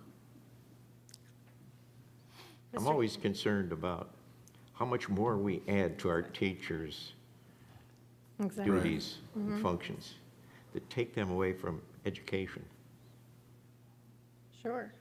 educating their students. Right, and could it even just be like an automatic alert, you know, kind of like you ate this for lunch, you know, because you get those already in Infinite Campus. So it could just be you're set with your alerts on, they want to check this out. I don't know the inside Right. and out But it's of that, but it could It's be a something start, that's how that's you not. start new programs. You think outside the box, that's, well done, Maggie, Mrs. Cook. Mr. Heath, could you also, I know we talked about that list that Mrs. Jeschling and I have talked about with the curriculum team. Because it is so hectic, would that be something that you could do too, is like put it on paper for Meet the Teacher Night for the parents? Yeah, and I remember one of the issues that we ran into was like the intellectual property of the company, but I know there was something with that, but we'll get some clarification, and I can bring that to the next meeting as well. Mrs. Bonas had alerted us to the fact that we couldn't publish the list. So it can be posted, certainly the books would be available for examination, but passing it out was an issue. So maybe we have to approach the company So I'll go back again. to what we I did. thought that was changed only because we did approve of it, and it became our, I'm pretty sure. that Yeah, was so the there's something discussion. there. might We'll still get some find out. clarification, So and I it's- can present that at the next Yeah, meeting because I as think well. that would help too. After we gave the I'd like to purchase see an order. outline. I'm assuming that Mrs. Cook and Mrs. Deschling, you guys spoke about this before tonight, I'm assuming? No? No. Okay. Because I'd like to see, I understand what you're saying, and obviously, it would be the second tier for me. I believe that we shouldn't have a lot of this stuff happening in our schools so that it's not so controversial. But if we are, I think that would be a really good next step to help people feel more comfortable, to have a little bit more of parental rights in it. So I would like to see what that would look like. Okay. I'd be open to it, yeah. I'll put something together and bring it back. Yep.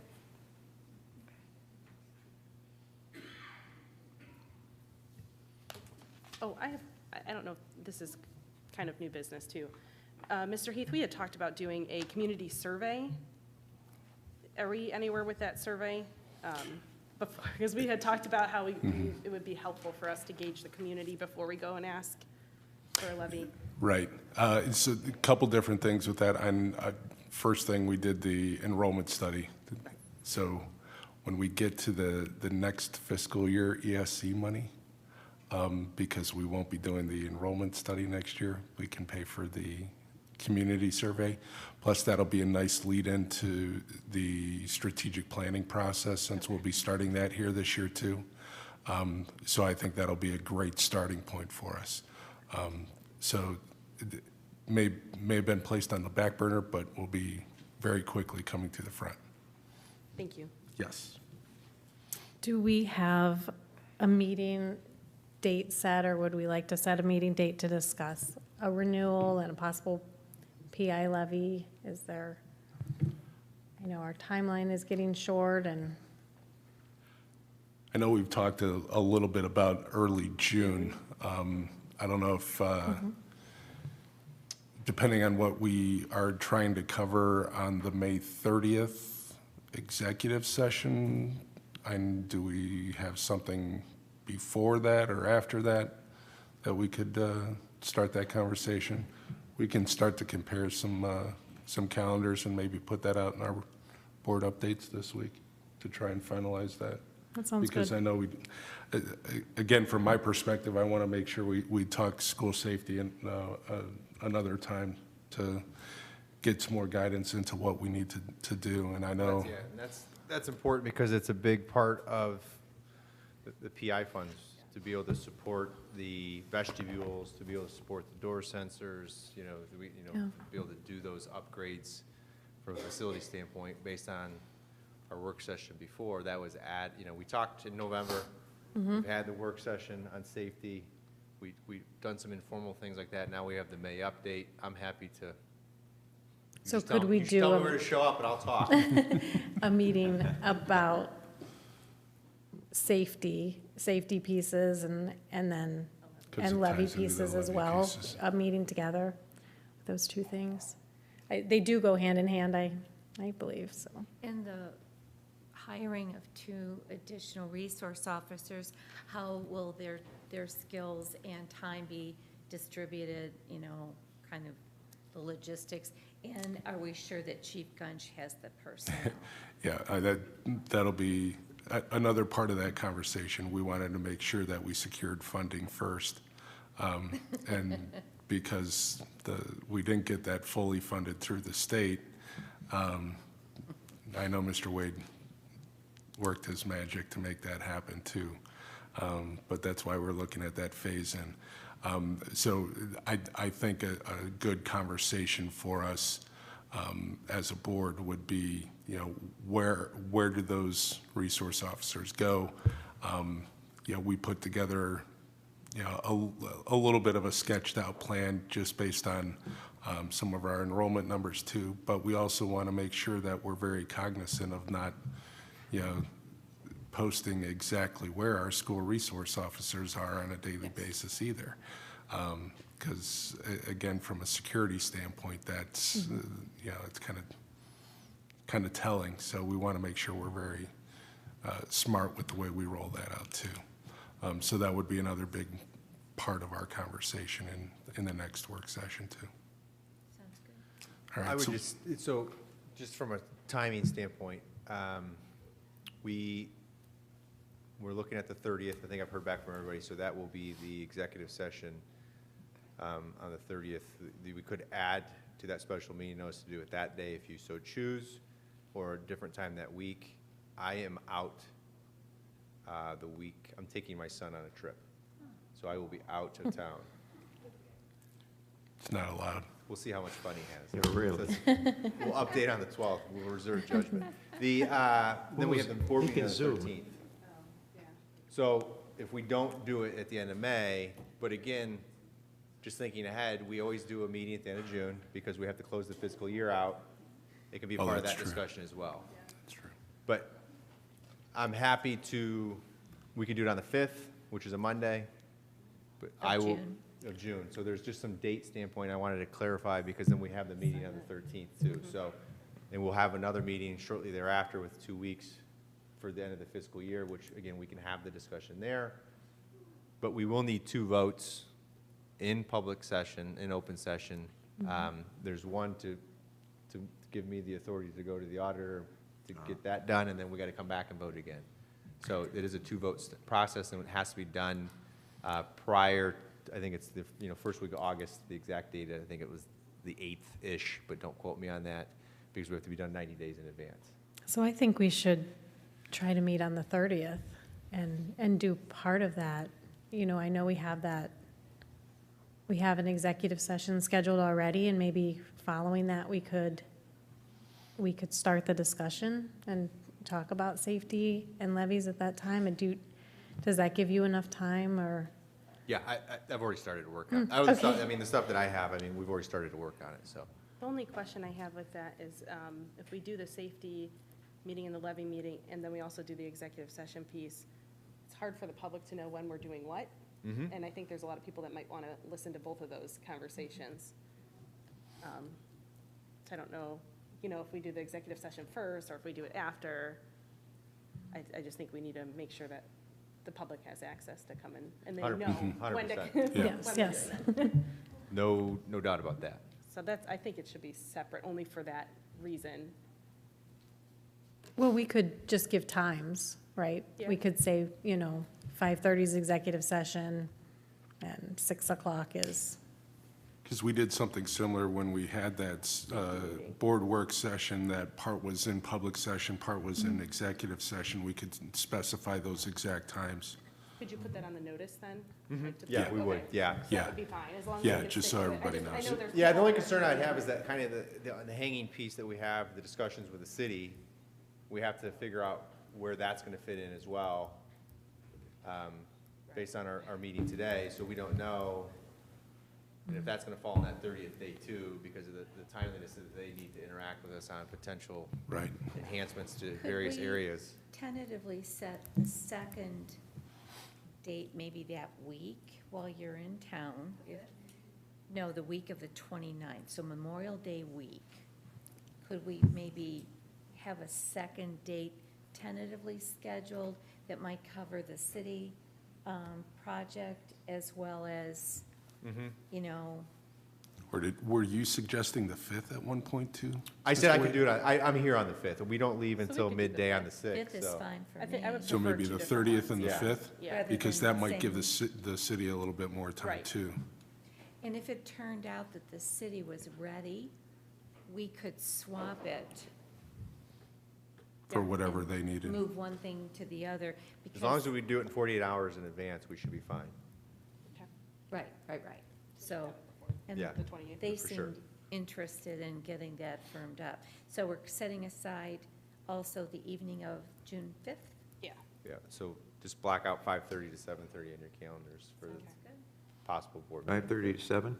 5:30 to 7:30? I would do 2 hours, Tom, 5:30 to Okay, 7:30. 7:30? On June 5th? Yeah. Thank you for everyone's flexibility on that. I just know we're, These are all big things. well, they start to creep up on you, right? We've been talking about them planning, and we just need to finalize discussions. they do, and I just worry that people will be out of town, it's summer, and, we get busy, and then we're not. And then whatever we need to determine to present, we can make sure that's included in a presentation on the 13th. Yeah, that's good. Oh, gotcha, yeah, because that's when we'll be back with our regular meeting. Yeah. Mhm. That sounds good. And we will, just again, reminding everybody, probably like the 29th. Oh, that's right. If you're holding times, hold the 29th at 5:30 as well because of the close of fiscal year.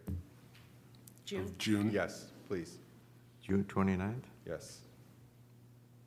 And is that a morning or evening? That'll be, I would assume 5:30, just to kind of keep consistency on our special meeting times. I'm all about not meeting at 7 in the morning. As am I. I think I was supposed to be a banker. Me in too, my Ginny. Earlier life. Yeah. Okay, so we're thinking 5:30 on the 29th. Is that the abbreviated meeting? Yeah, that'd be that's typically a quick, I mean, obviously, we could add whatever we needed to I as was long as gonna we put say it in if we advance. needed But to, typically, we that's could the add meeting where you give me the authority to close out the fiscal year, and then we approve the initial budget so July 1, we're ready to go. So if by chance there was something that, especially if it was a short item that needed a vote or whatever, we could do it. Yeah, and we've typically done that with HR issues. Right. Good deal. That sounds good.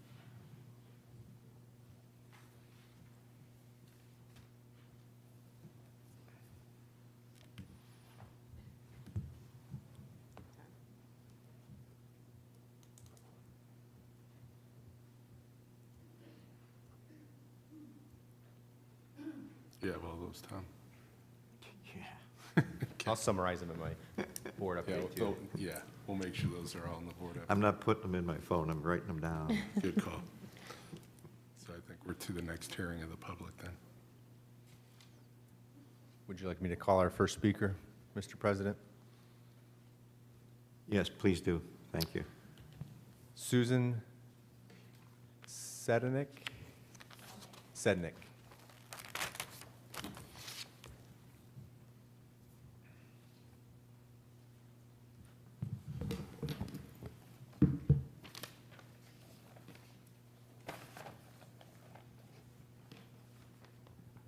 I'm sort of new at this. Please bear with me.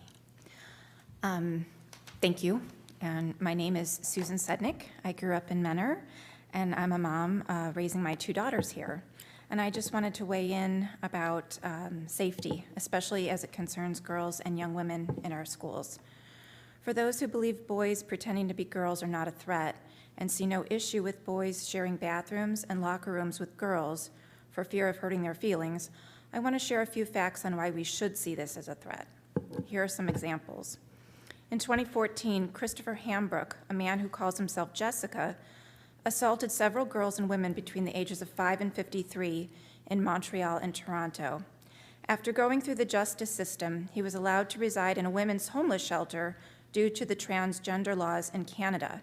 He ended up pleading guilty to more attacks on the vulnerable women while he was in that shelter. In the late 90s, a Florida man named Patrick Hagan, who called himself Patty, was using the ladies' room at a restaurant, and when a woman asked him why he was in there, Patrick proceeded to punch her in the face, knocking 5 teeth out of her head. From 2014, there is a man called Matthew Harks. He is a Canadian transgender person who wants to be called Madeline. He is a repeat offender who prefers his victims in the 5 to 8-year-old range. He was housed in a female prison after attacking a 7-year-old little girl. He's now out in the community, but is still able to use women's restrooms and the like. Last year, we had a boy in Oklahoma, in an Oklahoma school, who identifies as a girl. He was charged with assault and battery after punching 2 girls in the restroom. Earlier this month in Riverside, California, a boy who identifies as a girl and regularly uses the women's facilities beat up 2 female students. You can see a video of Megan Simpkins, who attends that school. It's an online viral video of her addressing her own school board on this issue. We need to listen to people like Megan. Statistics tell us that 1 in 3 girls will be sexually assaulted before they turn 18. 82% of all sexual abuse victims under 18 are female. We really need to think about this demographic. There are likely dozens of girls attending our schools that have been abused at some point. Is it really fair for them to have to share a bathroom or a locker room with a man? I will end with a quote by Kaylee Trillers, who is a rape survivor, who wrote an article entitled, "A Rape Survivor Speaks About Transgender Bathrooms." Quote, "There are countless deviant men in this world who will pretend to be transgender as a means of gaining access to the people they want to exploit. While I feel a deep sense of empathy for what must be a very difficult situation for transgender people, at the beginning and the end of the day, it is nothing short of negligent to instate policies that elevate the emotional comfort of a relative few over the physical safety of a large group of vulnerable people." Time. Thank you. Thanks.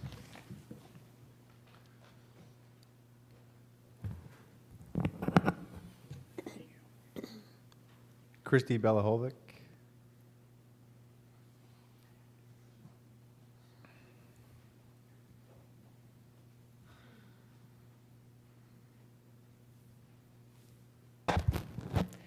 Good evening. I'm going to do a about face on this one. As I'm sure you all know, Mentor Schools just celebrated Teacher Appreciation Week, and in honor of that, I would like to share some of my experiences with Mentor teachers. My 2 children currently attend Lake Elementary, and I'm grateful to have had the opportunity to volunteer for class parties and field trips and attend school-sponsored events, giving me a chance to see my kids' teachers in action, albeit just a glimpse into what they do on a daily basis. I have to say, watching my son's third grade teacher interact with her students, she relates so well, has such a great rapport with them. It's clear she really cares about each individual and their interests. She also has motivating third graders down to a science. My daughter's kindergarten teacher has been beyond supportive and encouraging to her, building my daughter's confidence in learning in a way that has been exciting to watch throughout the year. Also, shout out to our STEAM teacher and all the other Lake teachers and staff who helped her for putting together an awesome stream night at Lake this evening, where I was earlier. So much care went into the planning of this experience for students. I could go on and on about all the wonderful things that I've seen with our teachers. But I'm just going to finish on this. We do have some amazing educators, and they are truly invested and care for Mentor students. And I and so many other parents, families, community members are beyond grateful to them. I also ask that we take these sentiments from Teacher Appreciation Week as a reminder to respect and trust in the experience, knowledge, educational background, and expertise of these educators, remembering that they truly are here to guide, challenge, support our students in becoming their best selves. Thank you. Thank you. Thank you, Christy. Kim Bazan? You would think I'd Yeah, you remember, got it. but I won't even give myself the credit. Kim Bazan, Mentor resident. Good evening, members of the board. Thank you for this time. So let me get this straight. Students were told that they couldn't wear their Trump hats when they purchased them outside of a school function, and they wore them outside at this function. Yet students can purchase pronoun buttons at lunchtime, wear them freely in the school, or pride flags can be posted throughout the classrooms. I'm going somewhere with this. If you're going to accept one way, then you must accept all ways. Just be transparent, or don't accept any of the ways. Do you see why there is such conflict between these sides? There shouldn't be sides. The hypocrisy has to end. Wake up and start being open-minded. And if I hear one more time that homeschool parents shouldn't speak up at these board meetings, you will hear my voice even more throughout this community. I'm a taxpayer, and my children are as much a part of this district as any other children who physically attends these schools, which some of my friends' children do, and I stick up for them. As soon as I submit my notice of intent to the superintendent, I have the freedom to control what is being taught. I have the freedom to filter the evil that is being taught in the world. I also have the freedom to speak up at these board meetings, and I have my opinions, so hear me roar. Please, start to really listen to all these parents, all these taxpayers, all the individuals that come to these board meetings, and be neutral, be transparent. You have a levy that needs to be passed in November, and let's work together. Let's start making these opportunities work. Thank you. Thank you. Well done. Is Brady? Brady is not here. Okay, just making sure she's still not here. Thank you. Brian Locke.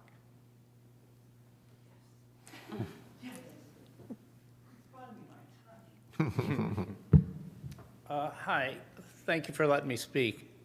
Do I get that extra 53? Cool. My name's Brian Locke. I am the chapter president for something called Sleep in Heavenly Peace. We provide beds to children who are otherwise sleeping on the floor or with their parents or on the couch or somewhere not in their own bed. The way we do this is we get the community together, as we did this last weekend at Mentor United Methodist Church, where we built 60 beds.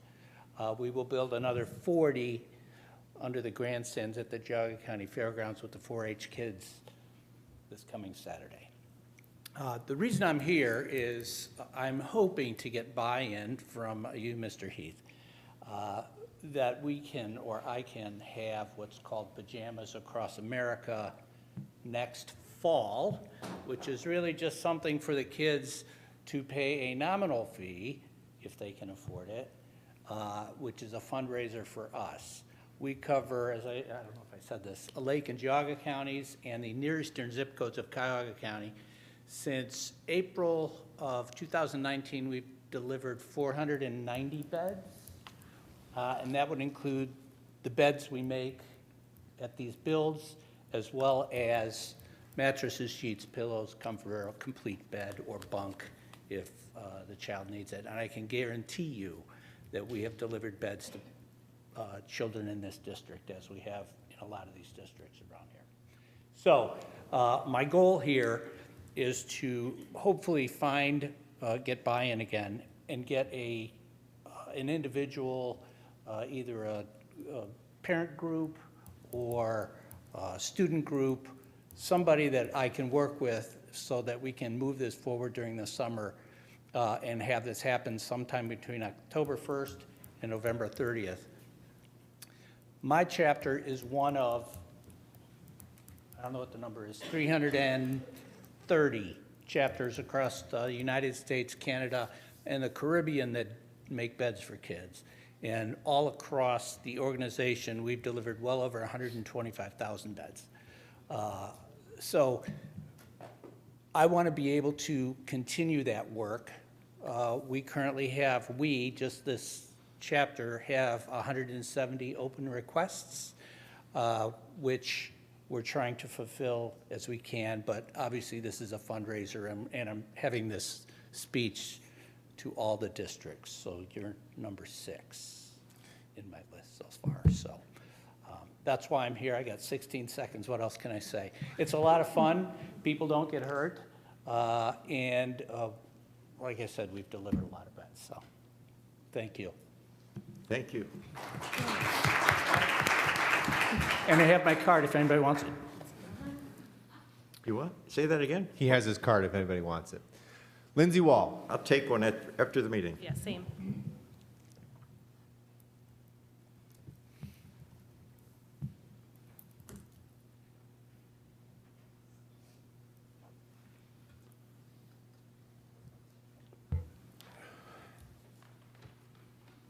Do you want me to give my name and address and all that again? We still, no, we're good, okay.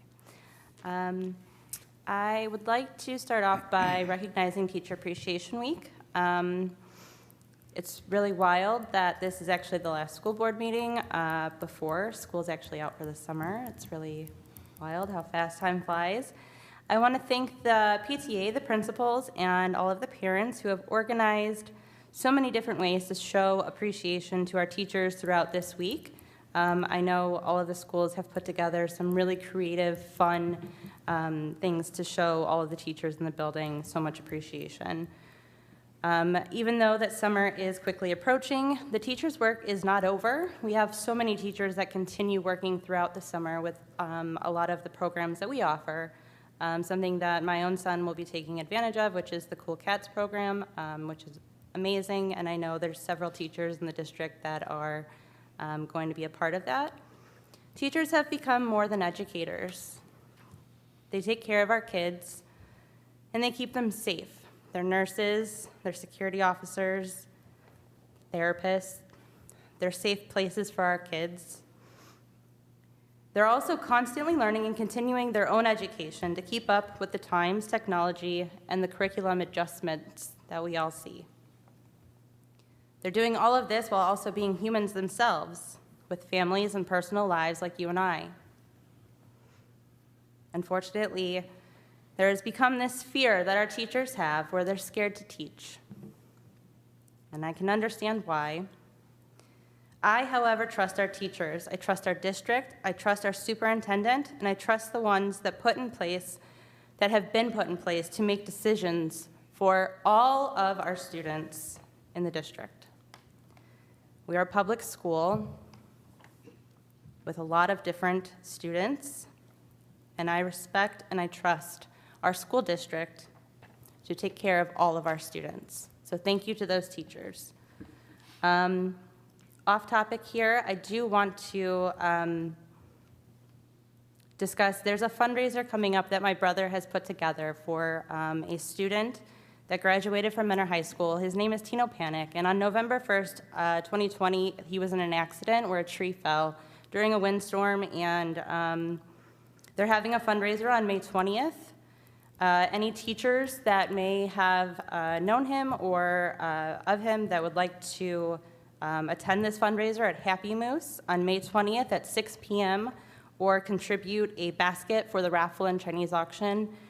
You can actually contact my brother at tpmemorialouting@gmail.com, or if you just want to talk to me, I can hook you up with him. But thank you very much. Thank you. Linda O'Brien.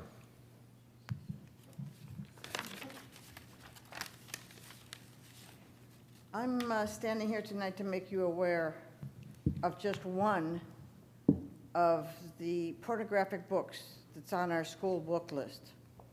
It's called The Bluest Eye.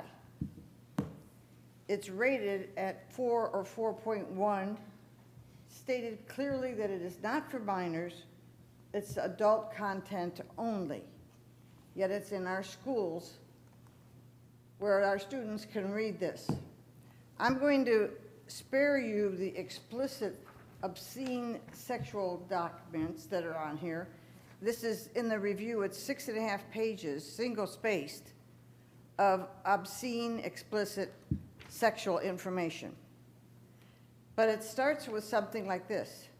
I destroyed white baby dolls, but the dismembering of the dolls was not the true horror. The truly horrifying thing was the transference of the same impulses to little white girls.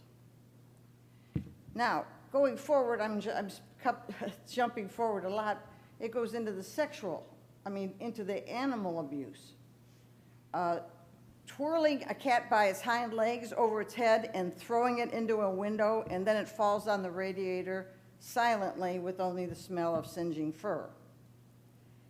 Giving one of his victims a piece of poisoned meat, the girl did not know it was poisoned, to go to the next door neighbor's dog, he hated his next door neighbor, and give the dog the meat, and then graphically describe the last minutes of that dog's life.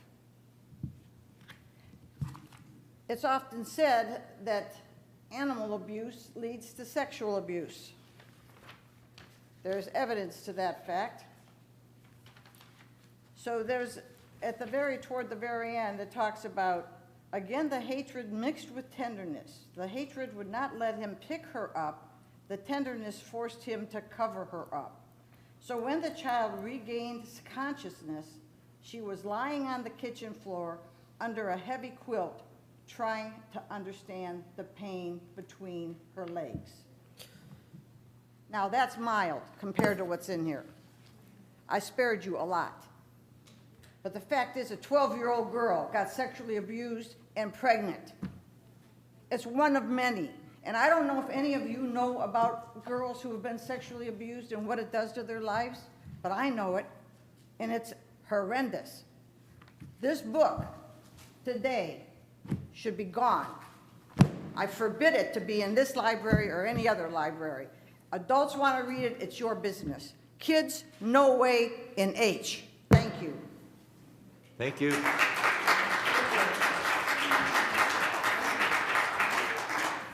Brandon Towns.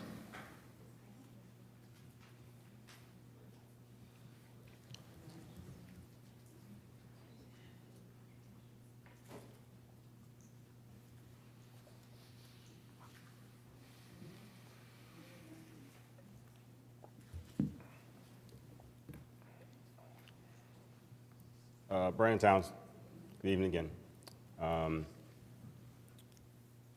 Today is a really rough day. I've seen us stoop to a level I did not think was possible. And that we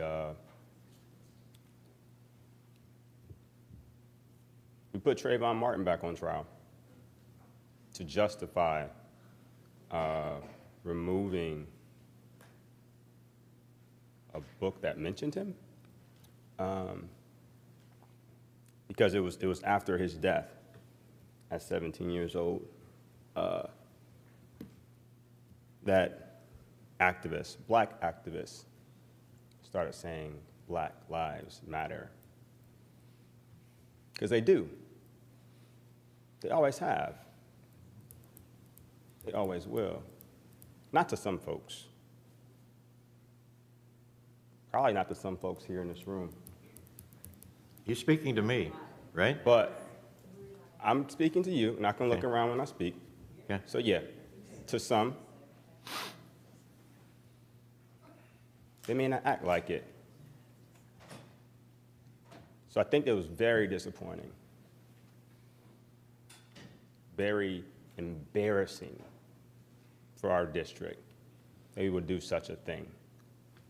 And I sat here moments before you did that, and I said that you are better.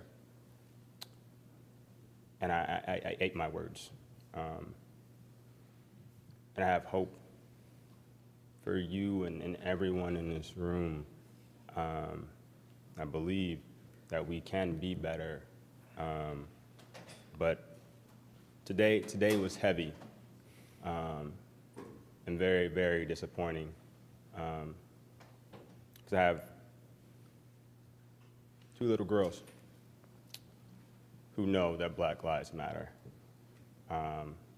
They have to, because there are things going to happen in this district that will say that they don't. And if you are not willing to say it, if you're not willing to support those students who too often are told in and beyond our schools that they don't matter, it's a disservice. It's an atrocity. And we deserve better. We really do. So I'm very, very, very disappointed in what occurred. Very disappointed. Thank you.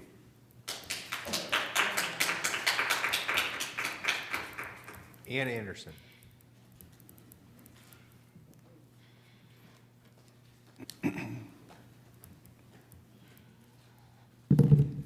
Hi, I'm Annie. I'm going to talk to you guys. We're not going to look over here. But we got problems. We got a lot of problems. Mr. Tuttle, how dare you? How dare you use Trayvon Martin to further the bigotry and divide in our school district that's already here, that we already know about, that we see. We see Annie Payne going to these conventions or whatever, Planned Parenthood, Moms for Liberty, my bad, Taking Back America. I don't know what we're doing. Why are we allowing any of our board members? I have compassion and empathy for people's families. I have compassion and empathy for people's parents that I don't understand situations if they're in prison or if they're have some whatever struggles they're in. I suggest you get some compassion for other people as well. I don't tell me anything. So I'm sick of it. How are we going to have people that come in here and as a whole we're going to allow them to discourage and say trans people aren't real? Just speak to me. Don't refer to other people. The lady who came up here is speaking about the community my daughter goes to.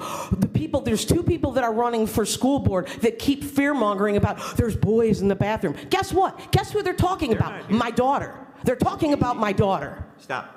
Why? Just bring it down. If your child was continuously for a year and a half, 2 years, being talked about, picked on by adults who are old enough to know better, I think you'd be a little angry too, Mr. Tuttle. I do. I think you'd be a little upset. Thank you. You're speaking to me. I appreciate that. Yeah. Thanks for the smart remark. I appreciate that. What are you doing? Why are you allowing this? Talking about I can't. Why are we allowing our people, Menor is better than this? I went to Menor. This was not happening when I went to Menor. The people that are supposed to be supporting you, they ditched you, picked up 2 new people because they think they have a shoo-in because daddy's a senator. Well, guess what? I'm done. I don't want to hear about it. I'm sick of the divide. I'm sick of the hate from Christians who keep coming up here with Bible quotes. How about love your neighbor? How about don't be a jerk? How about that? What are we doing? I wasn't even going to come here tonight, and then I heard your Trayvon Martin remarks, and I was like, this is not happening. Are you kidding me? He was a 17-year-old kid. He got killed, murdered by some maniac who then further had other altercations after. And you wanted to talk about how he got beat up? That black kid is dead. I'm done. Thank you. Mr. Tuttle, if I may, I'd like to make a little remark, because there were some statements that have been made that are wildly inaccurate, not only on social media, but also here tonight. I absolutely will speak up for my constituents. I will speak up for my beliefs. I don't do it on the dime of the school. It is my right, it is my responsibility, and I will continue to do it, regardless of the intimidation tactics that I've received physically from members of our community. I will continue to stand up for what I believe in. I would hope that everybody continues to do that, regardless of any kind of bullying tactics that they may receive back, because that is your right, your responsibility. I'm just going to say that.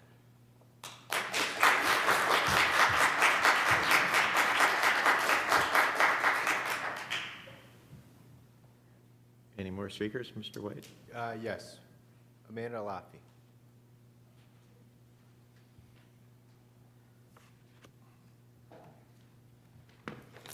Good evening. I know it's late, so I will try and speak quickly, but kind of perfect timing for what I had to talk about. Amanda Laffey, 5428 Marshview Lane. I have a couple items to address. First, after last month's board meeting, I sent an email to all of you asking once again for you to please control the public commentary portions of these meetings. These meetings are for concerned parents and community members to address the board regarding Mentor schools and not to use this as a platform for their own grievances towards other community members that they disagree with. These remarks serve no other purpose than to inflame community relations, as we just saw here tonight. For the sake of our community, Mr. Tuttle, I would, again, I ask, I'm begging you, please determine how you can take control back while allowing those who have legitimate business with this board to be heard. And I'm standing here asking this because I did not receive a single response to my email from any of you sitting up there, although I have spoken with Mrs. Payne about this issue in the past. Now, regarding the book that was discussed this evening, this is not about a book, although the book has become the vehicle for which we continue to have this conversation. It's not about banning books, but being responsible with materials we allow our elementary students to view. This is something that the schools have always had the responsibility for. And this is about what you as representatives of Mentor schools intend to teach our children. And Maggie, Mrs. Cook, I appreciate your wanting to try and come up with a solution to this problem. The problem I see with it is that it's not just about my child. It's about the kind of citizens that we are trying to mold and create here in Mentor schools. My soon-to-be fifth grade daughter does not even attend Mentor schools, and my seventh grade, soon-to-be eighth grade son is well aware of all these issues. So I'm not up here and I don't attend these meetings because of my own child specifically. It's for the greater good and the kind of citizens that we're trying to create and educate in our district here. So, again, do you intend to instill feelings of fear, mistrust, and judgment towards others who don't have the same views, political or otherwise? Do we intend to educate a generation of students who don't value our law enforcement? Do we intend to keep materials in our classrooms that could be divisive or misinterpreted by some of our younger students who I would argue do not have the maturity to comprehend such multifaceted issues? If a parent wants their child to read a book such as this one, they are free to go check it out from the library or purchase it from their home. Just as I would never request that schools furnish a copy of the Bible or some other similar book to public school students, I would not expect a book like this from an author who has been recognized as highly controversial and anti-American to be in classrooms at this level. Thank you for your time. Thank you. Appreciate it.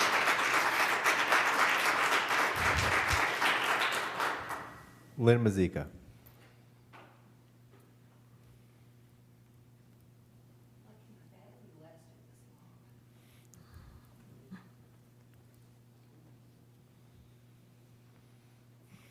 Mr. President, board members, Mr. Heath and Mr. Wade, thank you again for the opportunity to speak. I live in Pine Gate, which abuts Orchard Hollow Elementary School.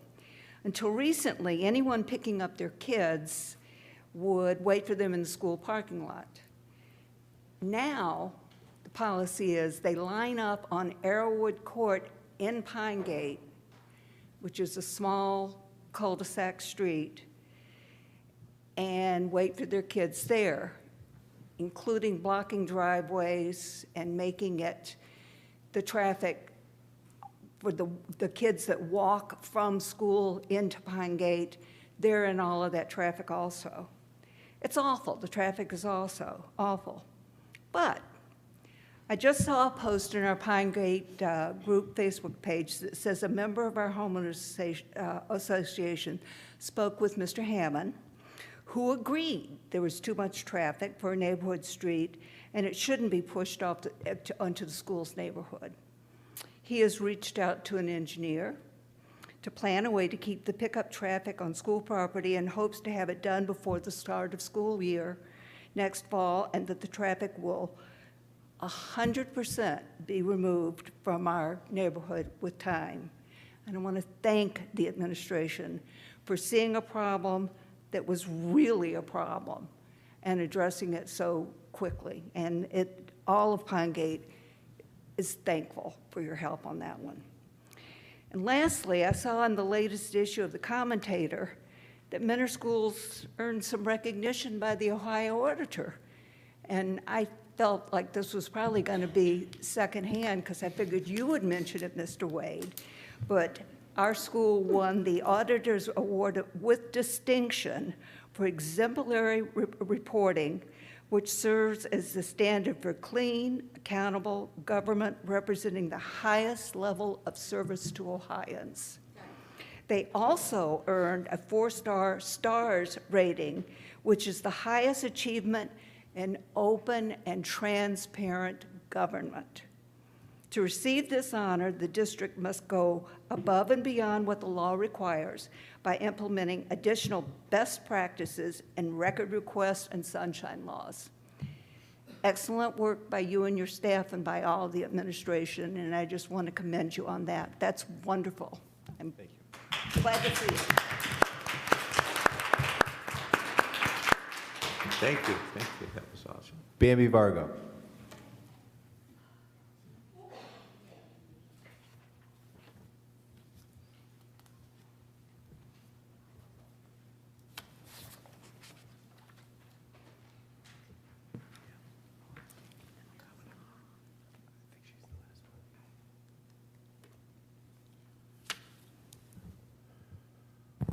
Bambi Vargo, 7467 Rockingham Road. Mr. Heath, Mr. Wade, board members, thank you again for another opportunity to speak to you. As a retired teacher, I feel strongly compelled to respond to a comment made last month about test scores and offer a different perspective. We all want our students to be successful, but testing is just one small way to measure student success. As a matter of fact, testing is not the only way to measure student success. In a district of 7,600 students, there are hundreds of success stories every day that cannot be measured with a grade or state stars. For example, a young child with autism who has been nonverbal begins to speak through the guidance of the CARES staff. How many stars does that get? What grade does that get? Someone has an aha moment in the science lab. A student successfully uses a strategy to remain calm. A middle schooler experiences the joy of giving at Make a Difference Day. Teams from the middle school and high school compete in the State Science Olympiad. In addition, at nearly every board meeting, including today, we acknowledge and celebrate the successes and accomplishments of student scholars and athletes. What score does that get? How many stars does that get? So I choose to focus on those successes that prepare students for life after graduation and do not always show up on the state report cards. I also want to acknowledge and thank the district for all you do in the spirit of continuous improvement to attain the goal of meeting and exceeding the instructional needs of all learners. That includes the regular testing to measure student progress, using test results to make data-driven decisions about instructional strategies and curriculum, as well as hiring tutors to help students. Finally, as Lindsay mentioned, since this is the last board meeting before vacation, I want to say to the entire staff, thank you for all you have done for our children this year. Have a great summer. Thank you. Thank you.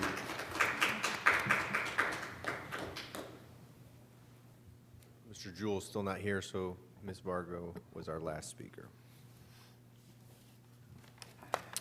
Are we finished? Yep, no executive session. Motion to adjourn, please. So moved. Second. Call the roll. Ms. Jesslin? Yes. Ms. Payne? Yeah. Ms. Yes. Cook? Yes. Mr. Tuttle? Yes. Sure. At 10:46, you can say whatever you want to get us out of here. Giddy up. Yeah, let's go. I'll take one of those. We'll talk. Thank you. Yes. Yeah, we'll talk. Yes. Yes. I looked at two places from the summary of this book. I was familiar with this book. Tucker it out.